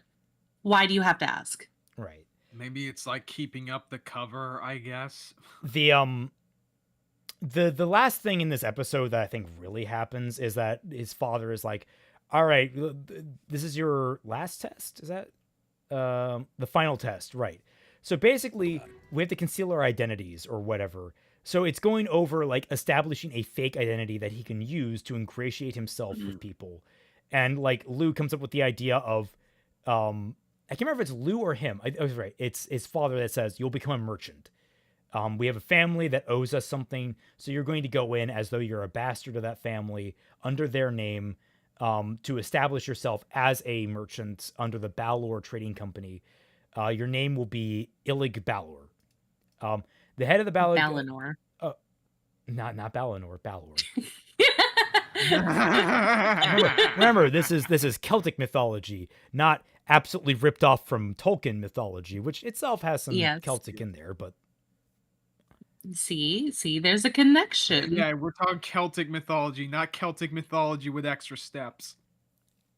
But yeah, it's like until you're 14, you'll be trained to become a merchant under the Balors. Basically, that's the whole point. And so, yeah, there's that going on. Then like, oh, we're at this gala, I guess, from the Tuahades to celebrate to my son Lou Tuhade as he departs for his final trial. This is the entire group of assassins, by the way. This is the Tuahade assassin clan. I did not realize it was this widespread. Because like he's just like, oh yeah, my son is passing the final trial to become an assassin. It's like, I don't know if you want to announce that to this many people. What the fuck? Also, guess the main characters in this scene. Yeah. Would have been interesting to see like the other family members and stuff, but whatever. How does anyone get away with literally anything when you have so many people in this world?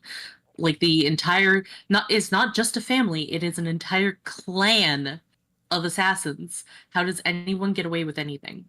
I don't know. And they're like, oh, the youngest to ever pass. So that's so cool. Like, you're going to become the head of the house Tuahade. And this entire thing is just to establish that there's this jealous asshole in the background that's like, I do like to throw the glass, catch it, hand it off. Can you take this away, please? Like that was kind of fun. Like, so that's the kind of fun stuff you do with a character who's really skilled. That like loses its bite when he's so good at everything. Like you got to catch us off guard with how good he is at some things, not just like establish he's good at everything. Oh yeah. So yeah, this guy is like, I've been in the running to be the head of the noble house, and I refuse to let this child do it. Like I'm supposed to be after Ruff died. Oh, Ruff comes up again. Fuck, I forgot. Yeah. Oh shit! Okay. And there's no reaction other than a slight head bob from the wife. Got it. Okay, great. Yeah, you'd think she'd be like, "Don't you ever bring his name up again like this." And then basically like, you know, oh, you may fight now to fight for the head of the house. And Lou's like, aha, I'm head of the house, bitch. Like, oh, great. Okay, good. I'm glad. I'm so glad. And like this guy just doesn't take no for an answer. Gets his arm broken. It's like, oh, if he has mana, it'll take 2 days to heal. whatever. It's just establishing, yeah, Lou's the best ever. He's going to inherit the house, and he's the youngest to ever pass. Whatever. Right. It's so boring.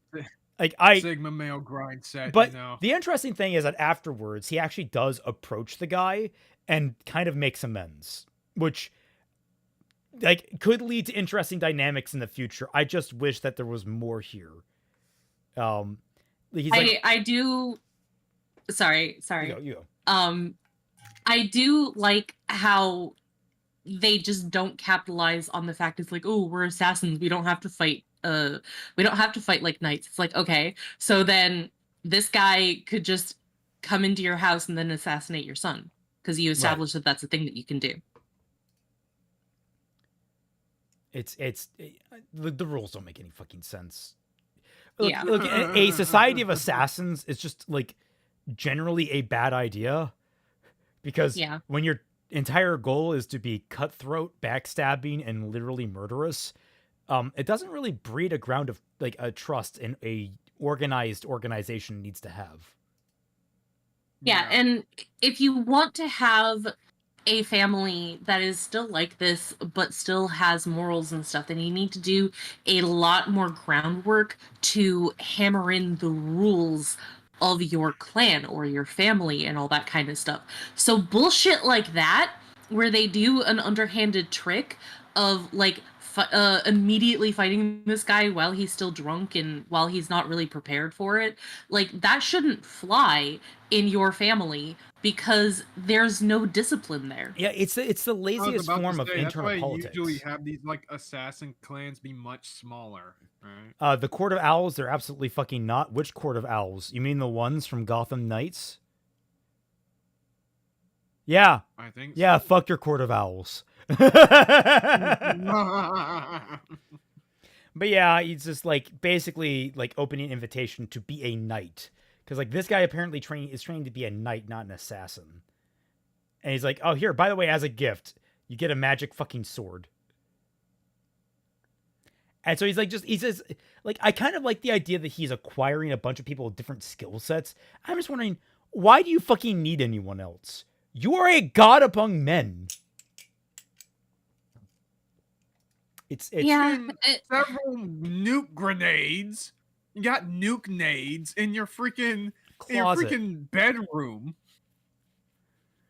So yeah, now Lou is heading out as you go.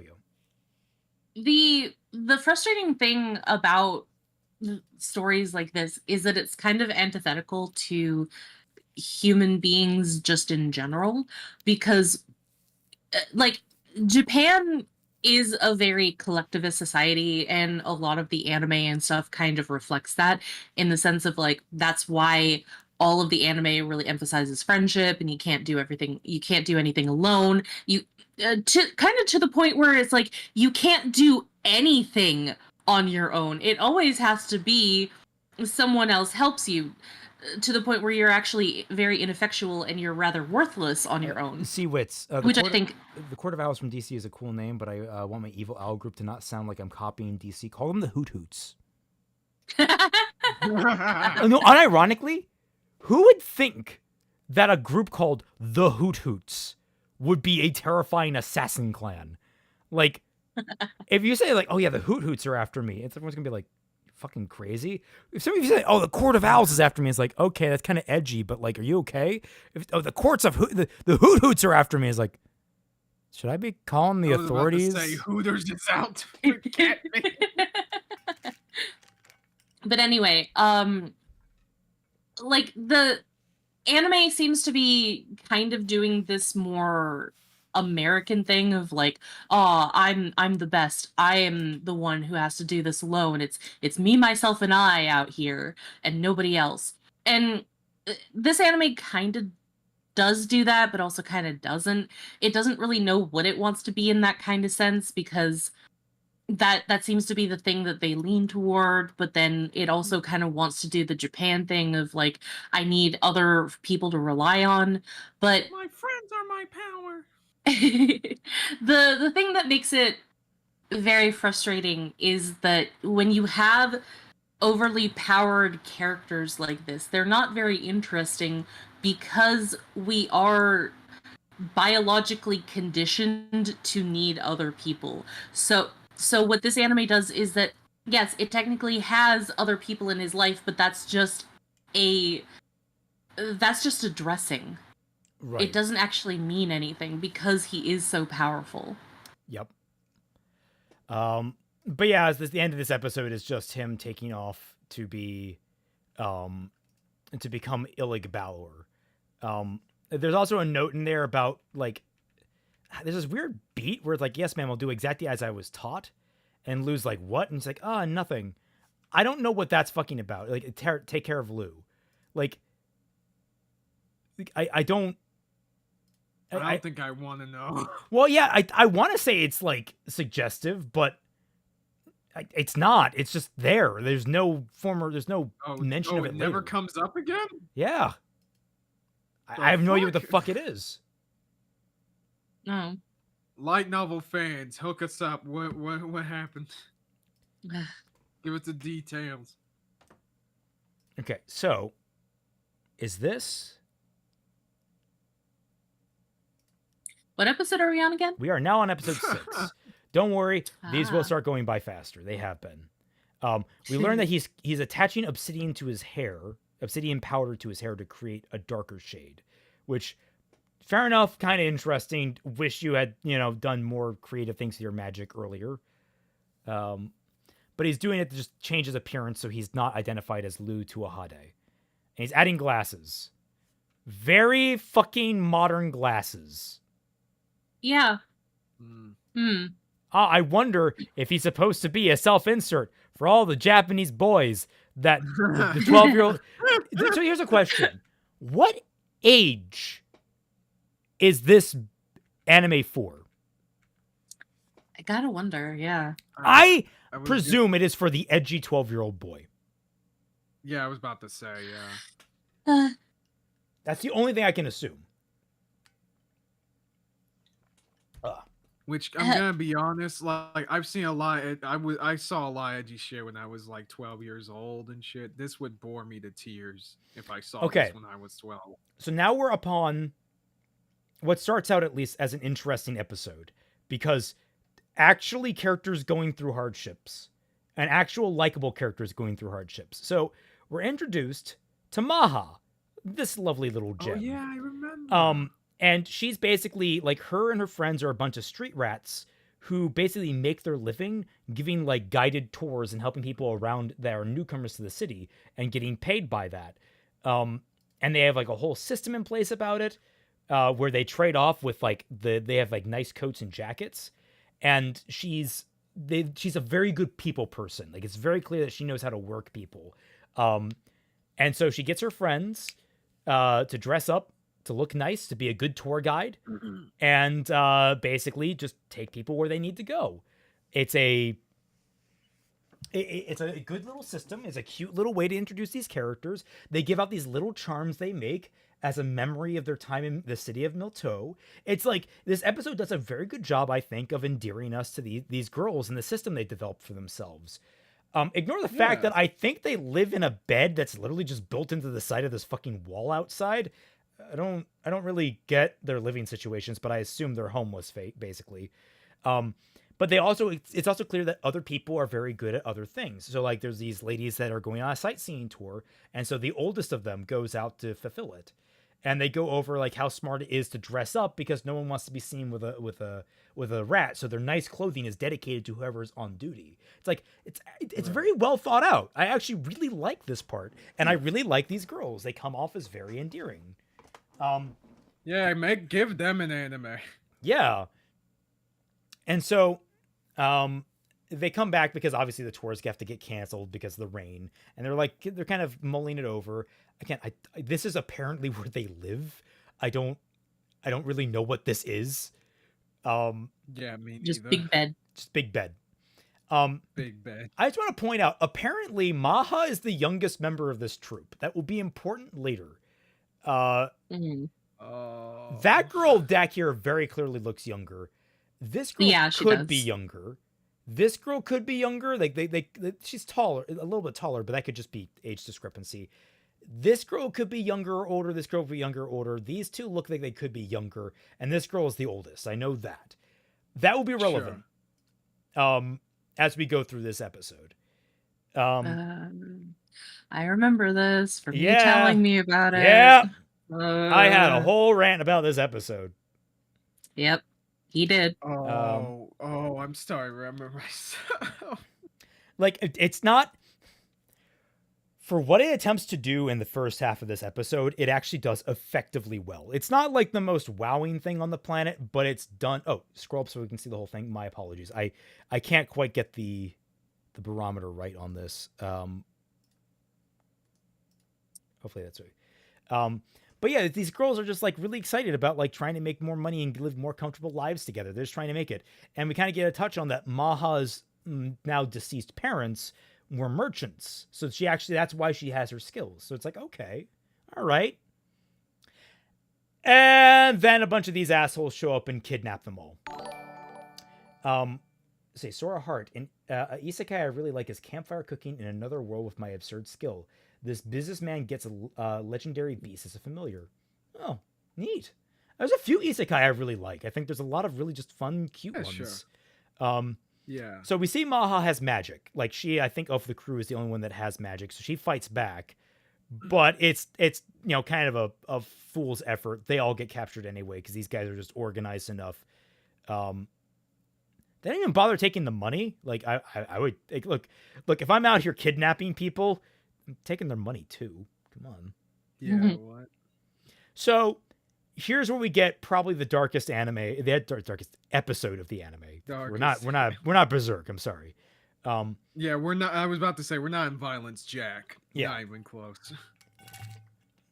These girls are taken to be servants under this man and basically being slave labor.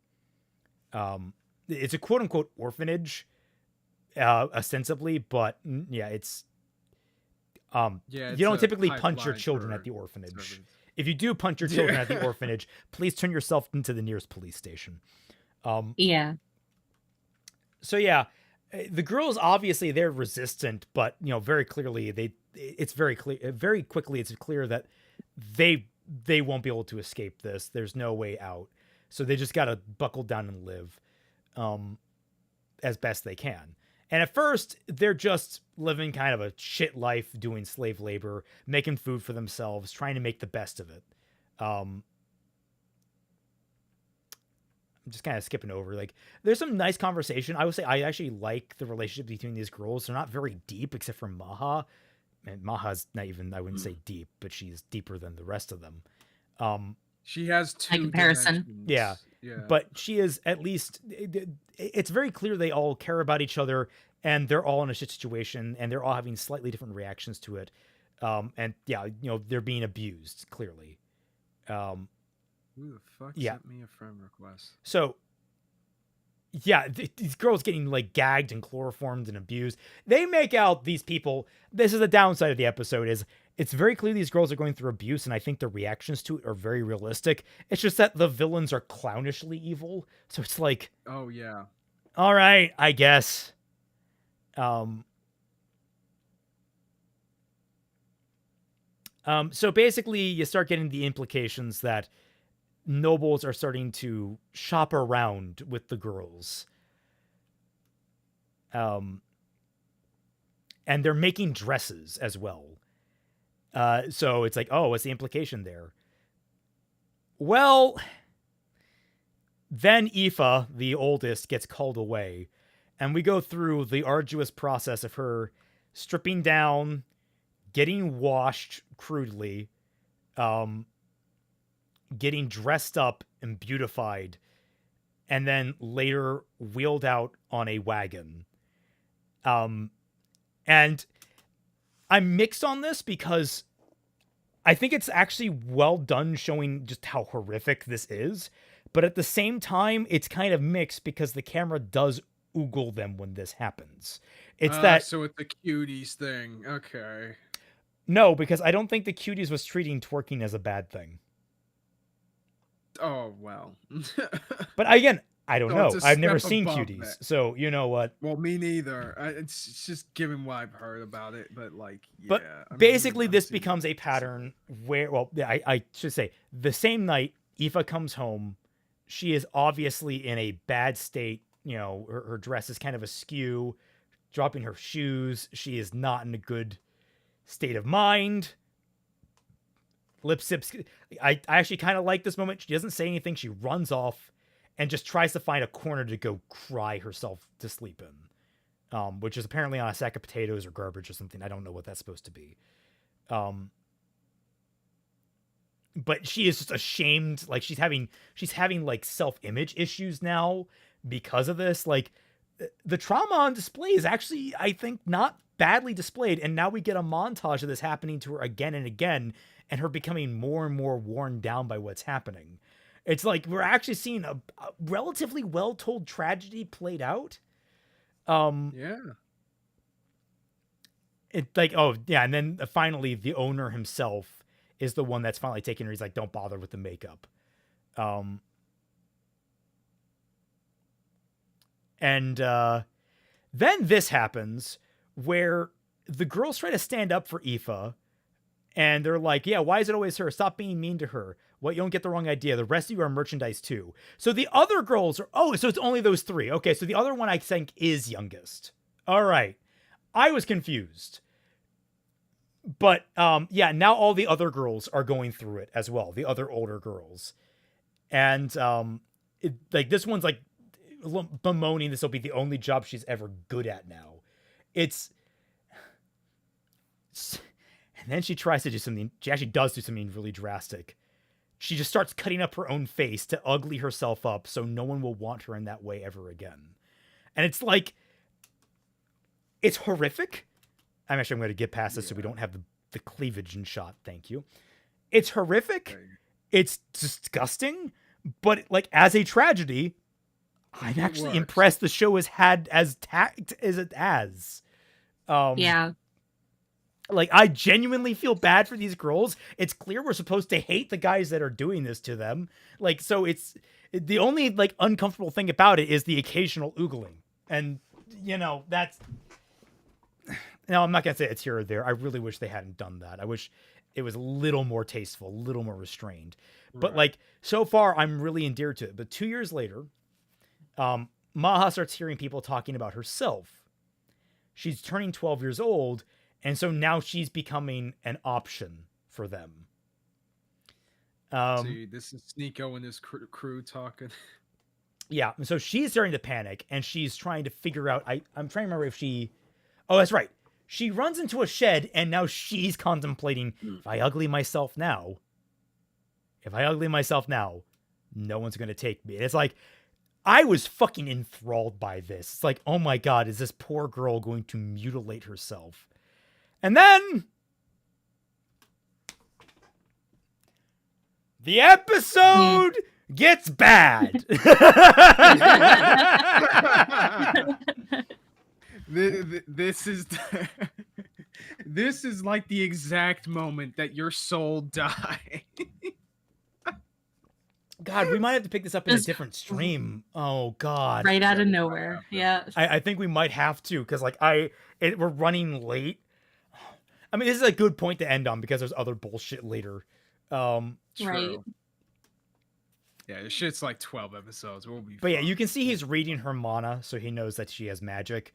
But it's never explained exactly how he found where this is or what he's doing here exactly, other than I'm here to buy a new servant. That's it. He's willing to take one of you in, and so basically he narrows down that he's going to take Maha.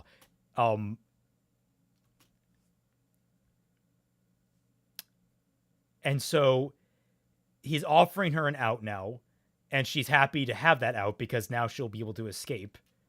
And I actually really like that, like, this little smile. I think her name is Noir. Noir. It's not Noir. It's like slightly different. No. Noi, maybe. Or Noin. I think it's Noin. She actually has this little smile and is like, oh, thank God. Maha is getting out of here. And it's like, for the first time in this anime since the opening, where like you had that dynamic with the assassin and his protege, I felt fucking something. I was like, these girls are genuinely looking out for each other. They don't want each other to suffer the same miseries as each other. It's like, oh, okay, all right. See, what's the best terrible thing you guys have seen? In general, That's fucking hard, man. It is. Is very hard. I think. I guess maybe not. Well, Gundam Sea is always fun to make fun of. Yeah, but honestly, it definitely. has competence at places. Like it's not. Yeah, like the first half of Seed and Seed Destiny are typically all right. It's just that the second half, so it's just when you get Netflix Death all Note. the fuck shit. Oh, 100%. That one is like an enjoyable bad watch. Yeah. I I guess you could slap Dragon Ball Evolution in there too, at least for me. I almost wanted to say Eureka 7 AO, but Yeah, I was gonna say AO. I don't know if I could finish that. Yeah, I was gonna say I don't think it's like enjoyably bad. That was just angry bad the entire way through. I was just confused when I first. I was gonna say Ruby. Ruby. No, Higurashi when they cry. Like it has good moments. Oh, thank goodness! Thank goodness I'm not the only one who thinks that show sucks. Holy shit, that show is terrible. I got into it through the abridged, and the abridged is phenomenal. The abridged is so funny. I love Faluro, yeah. I actually do love the original too. Like the premise itself is really haunting, but it gets so goofy and like it's contrasted against this hyper violence. It's wonderful in that way. I misunderstood what he was asking when he said the best terrible thing that you've seen. Like I kind of was like the most terrible, because I don't know why I thought that is like the best I got you. of the terrible, like the top tier terrible kind Ghost of thing. Stories is not terrible, all right? Ghost Stories is a treasure. It is beautiful the way it is. I for enjoyably bad, I would probably have to say Ruby. Yeah, Ruby's up there too. Don't bother with the High Evolution movies. Okay. They are, on the whole, better than Astral Ocean. Yes. However, the first one is fucking awful. And I wish you could skip it. But you The first one can't. is just a clip show of the best arc of the TV show. Ryan Carson, you should read the Higurashi visual novel instead. It was very good. No, it wasn't. Dude, I actually streamed it on my channel. Got bored as fuck within a 2-hour period of it. It's not good. Damn. I say, have you seen the new Madoka Magica trailer? I have. I wanted to do a stream with a Critter on it, but just time constraints this week have been bad for both of us on that. Right. So yeah, basically, this guy is trying to up the charge because Maha is so special, and he obviously wants to bang the fuck out of her. So he's going to be like, I'm not gonna give her all that cheap. Oh, but then he's like, okay, I'll triple the price. Like, okay, I'll fucking take it. So in 3 days, I'll give her over to you. It's like, okay. So Lou leaves, and it's very clear on her face, like, yeah, fuck, she is about to get the treatment. But then Lou makes this very clear statement. Now that we've come to an agreement and I've paid for her, she's part of my family. Don't forget that. Of course. This man does not fucking understand what that means. And as a businessman, he probably fucking should. Yeah. Yes. So yeah, I guess she gets prettied up. She gets the full treatment as everyone else did. And the entire idea being that she's... And her friend's like, oh, I'm jealous. You know, you get to escape this. Maybe he would have chosen me if I didn't have these scars. Like, she's regretting her own decision about scarring herself up, even though it possibly saved her from worse treatment. It's like, I am so compelled by these girls. And the fact that they're going to become background characters after this episode pisses me the fuck off. Yeah. Did I do something stupid? Like, annoying. Like, I genuinely buy their friendship. Like, it's so warm. Like, my inclination Yeah, is just it's to ship simple them, and but sweet, in a world so devoid of anything of meaningful relationships, I will take friendship and I will be happy with it. It is so sweet. I will take that. Izanagi, so all in all, oh dear God, what the hell is this tone shift and weird seriousness in contrast to the fan service and self-insert nonsense? Yeah, it's so basically it is pretty jarring. This guy's plan is to sell her out for the first night as and then he'll take her for the last two, and she wants the prince to save her. So it was, if the brat had arrived a month later, I could have enjoyed my fill of you. It's like, oh God, it's just like making the most evil people. So she manages to escape. Yeah. Using her magic. She tries to run for it, but she's cut off because the villain also has, one of the servants also has magic. Which again, like, actually, this is what happens. I felt fearful for her because they're on equal footing. There is actual threat to her in this scene. Like, I'm actually scared for her well-being, which we don't get so much in this show. And then it's completely removed because the hero arrives. Yep, just the millisecond that he shows up, yeah.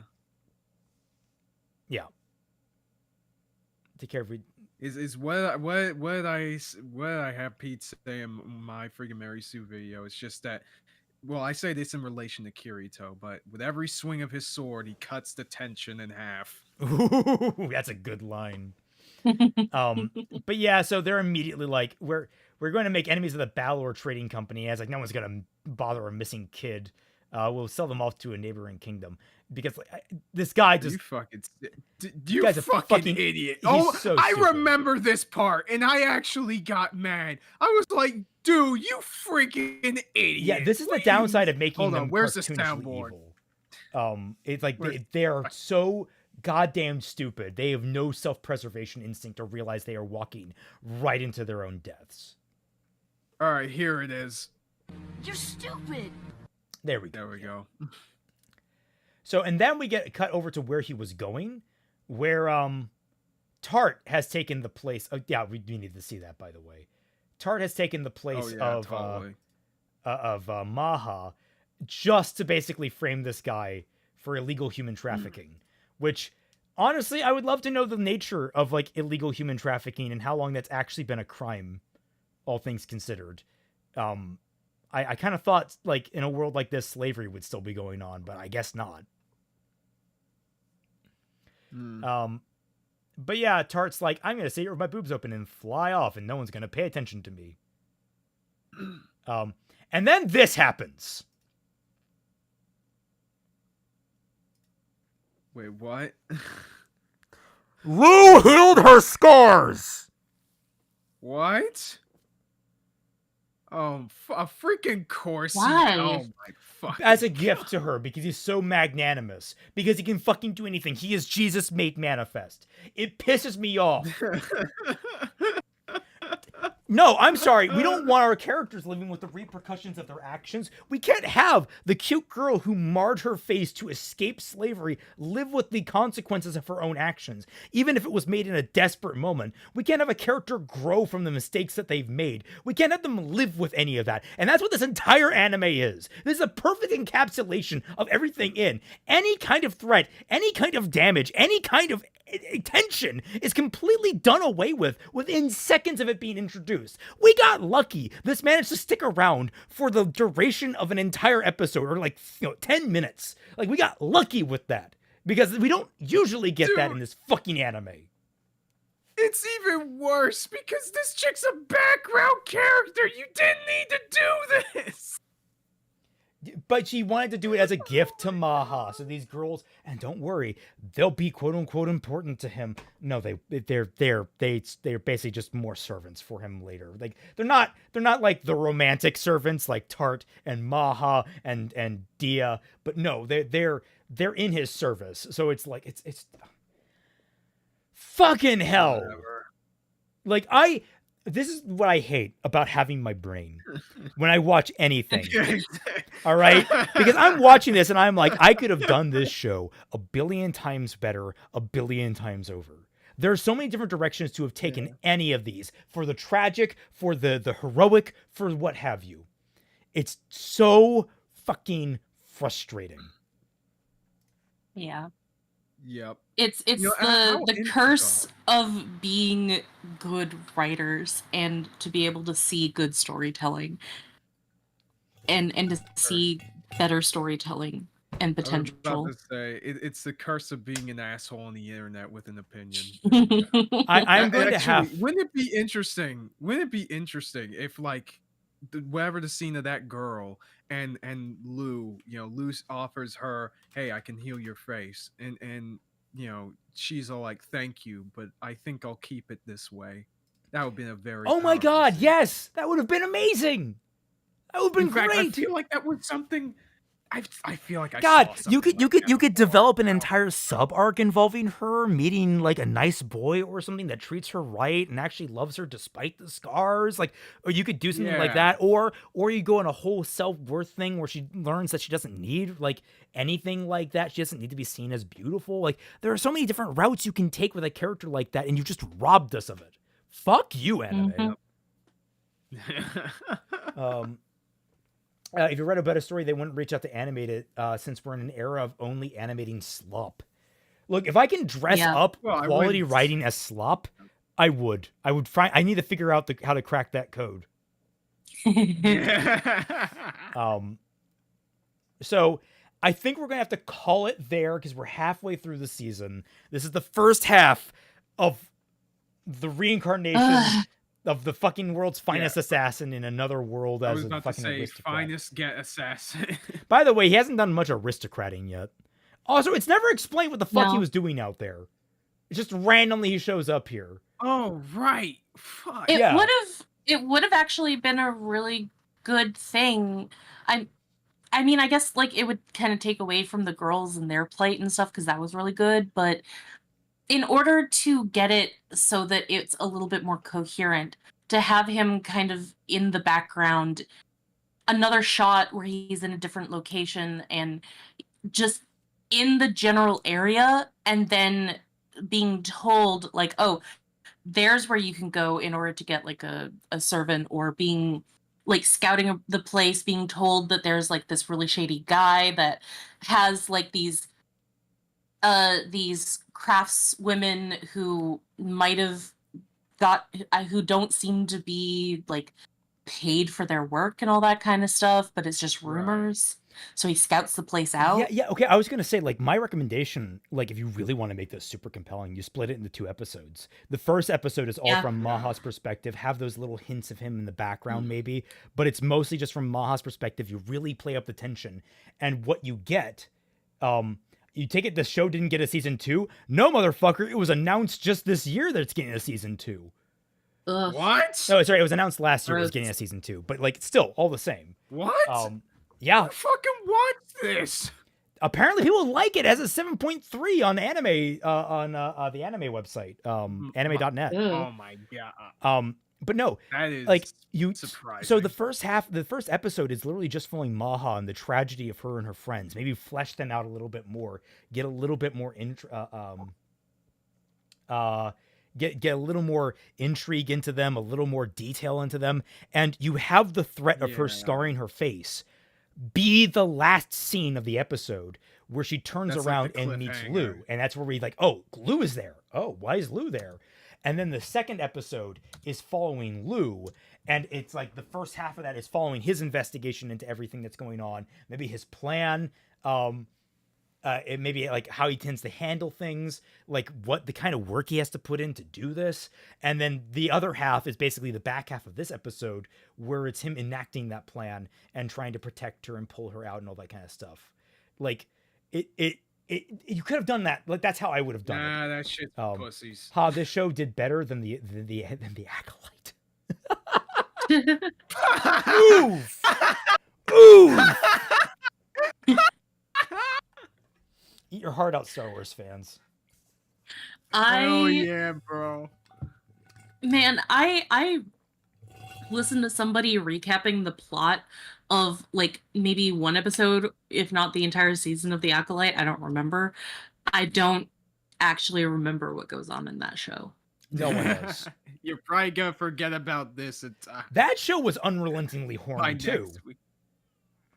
The Acolyte? Oh, yeah, Yes. from what I heard. Yeah. Yes. Oh. Like there's an entire scene where the main antagonist is just naked in the middle of a pond. Huh. And the main character is like literally staring. You see her eyes flick down to his crotch when he steps out of the water. Yeah, and like the way it has some interesting phrasing too, from what I heard about it. But Oh, yeah, boy. this is the first half. We'll have to pick this up after next week's stream because next week's stream is a special episode. Everyone get prepared. It's going to be really exciting. Yes. I so happy. can't wait to announce it. We're the only reason we're not announcing it now is we're making sure that everything is set in stone. There's always the possibility of people not needing to back out, that sort of thing. But I'm really excited for it. It's so cool.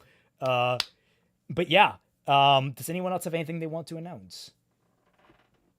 Well, you do that while I use the go ahead, restroom. Twilight, because you, God damn it, you go ahead, Twilight, because you gotta shill your stuff. Yeah. Finally, that video that I had been working on is finally done and it's out and it's been out for a couple of days now. My Lily Orchard response video where I go after her bad takes on media and writing and all that kind of stuff and why her black and white opinions just fail fundamentally from a lot of different angles. And wait a second, how many views does it have right now? I think last I checked was like 15K. Yeah, holy shit. It's overtaken my Digimon Longboy. Yeah, congrats. The video was really good. Definitely check it out if you haven't. Yeah, 15K views in 2 days. That's been insanely great. And you're finally at 1K, over 1K subs. I know.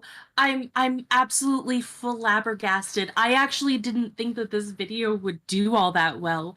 I was so I was honestly thinking of giving up and just releasing what I had done of the video and trashing the rest of it and be like, it's some cost fallacy or whatever. I'll just release what I have. But I pulled through and I honestly wasn't expecting it to do this well. And so I feel like my hard work paid off. Yeah, it really did. I thought, I commented twice on it, of course. But yeah, needless to say, I really thought you did a really good job with the video. And I'm not surprised that this got all that much attention. I feel like a lot of it is just off of the heels of just everything going on with Lily in general. Yeah, I think Lily's kind of a hot button right now. I mean, that's why our streams on Lily have done so well. Yeah. I was actually a little bit nervous because like she was starting to blow up quite a bit into month 1 that I was working on the video, and I was like, oh, this is gonna die down before I get my video out. But no, it hasn't. No, that's how I reacted when I made like my very first video about Ruby versus the Aesops. I was like, okay, this is probably only going to get like 1K or something, like a few hundred people. And then on the first day, it was like 10K or something. And I was like, damn, that's crazy. So I'm really glad that went really well for you. Is there anything else that you wanted to shout out to everybody? There's nothing else other than now that I finally have that video done, I can finally start working on the second part of my Digimon video series. So maybe that might take another 3 or 4 months, but I'm gonna go at it finally after 3 years. Yeah, absolutely. Did you know that Redo of Healer and Isekai Assassin are by the same author? I did. And as I hear it, apparently Redo of Healer is worse than this, which makes me infinitely more curious because like I had held back judgment until I learned that. Yeah. We're gonna have to cover that. Okay, I will not be Do watching. we? I will not be watching the uncensored version of that for the record. Oh. No. I'm not falling for it a needless second to time. say, but are you sure you want to? Yeah, but are you sure you even want to watch it? Anyway, we'll discuss this privately, and hopefully we're not in prison by that time, or hopefully we're not in Guantanamo Hopefully Bay. not. Look, I hear my local Um, my local penitentiary gets good Wi-Fi reception.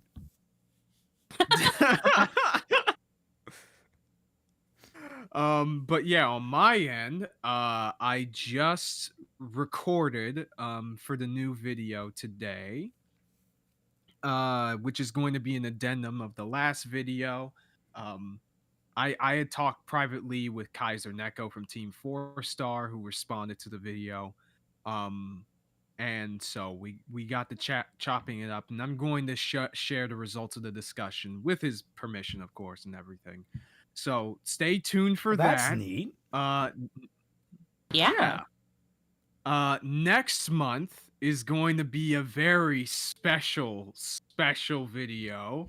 It's going to be Lily related, but not exactly where you expect, because it's gonna be set up for what's gonna happen in November.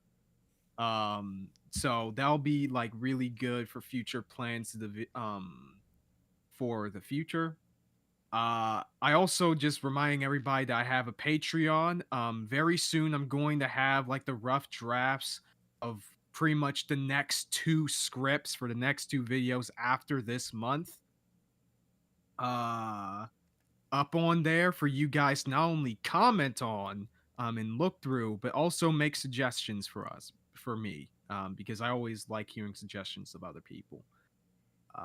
And I'm going to be streaming later this month. It's going to be the first gaming stream on my channel, and we're going to be going through some indie games that I bought recently. So stay tuned for that. Nice. Nothing super new on my front. Still plugging away at the My Hero video, Fruby writing, and Sentinel stuff. And I have people in all 3 categories that are pushing me because like I've got voice actors that that want to do things and such for Sentinels. I've got, obviously all the artists chomping at the bit for fixing Ruby.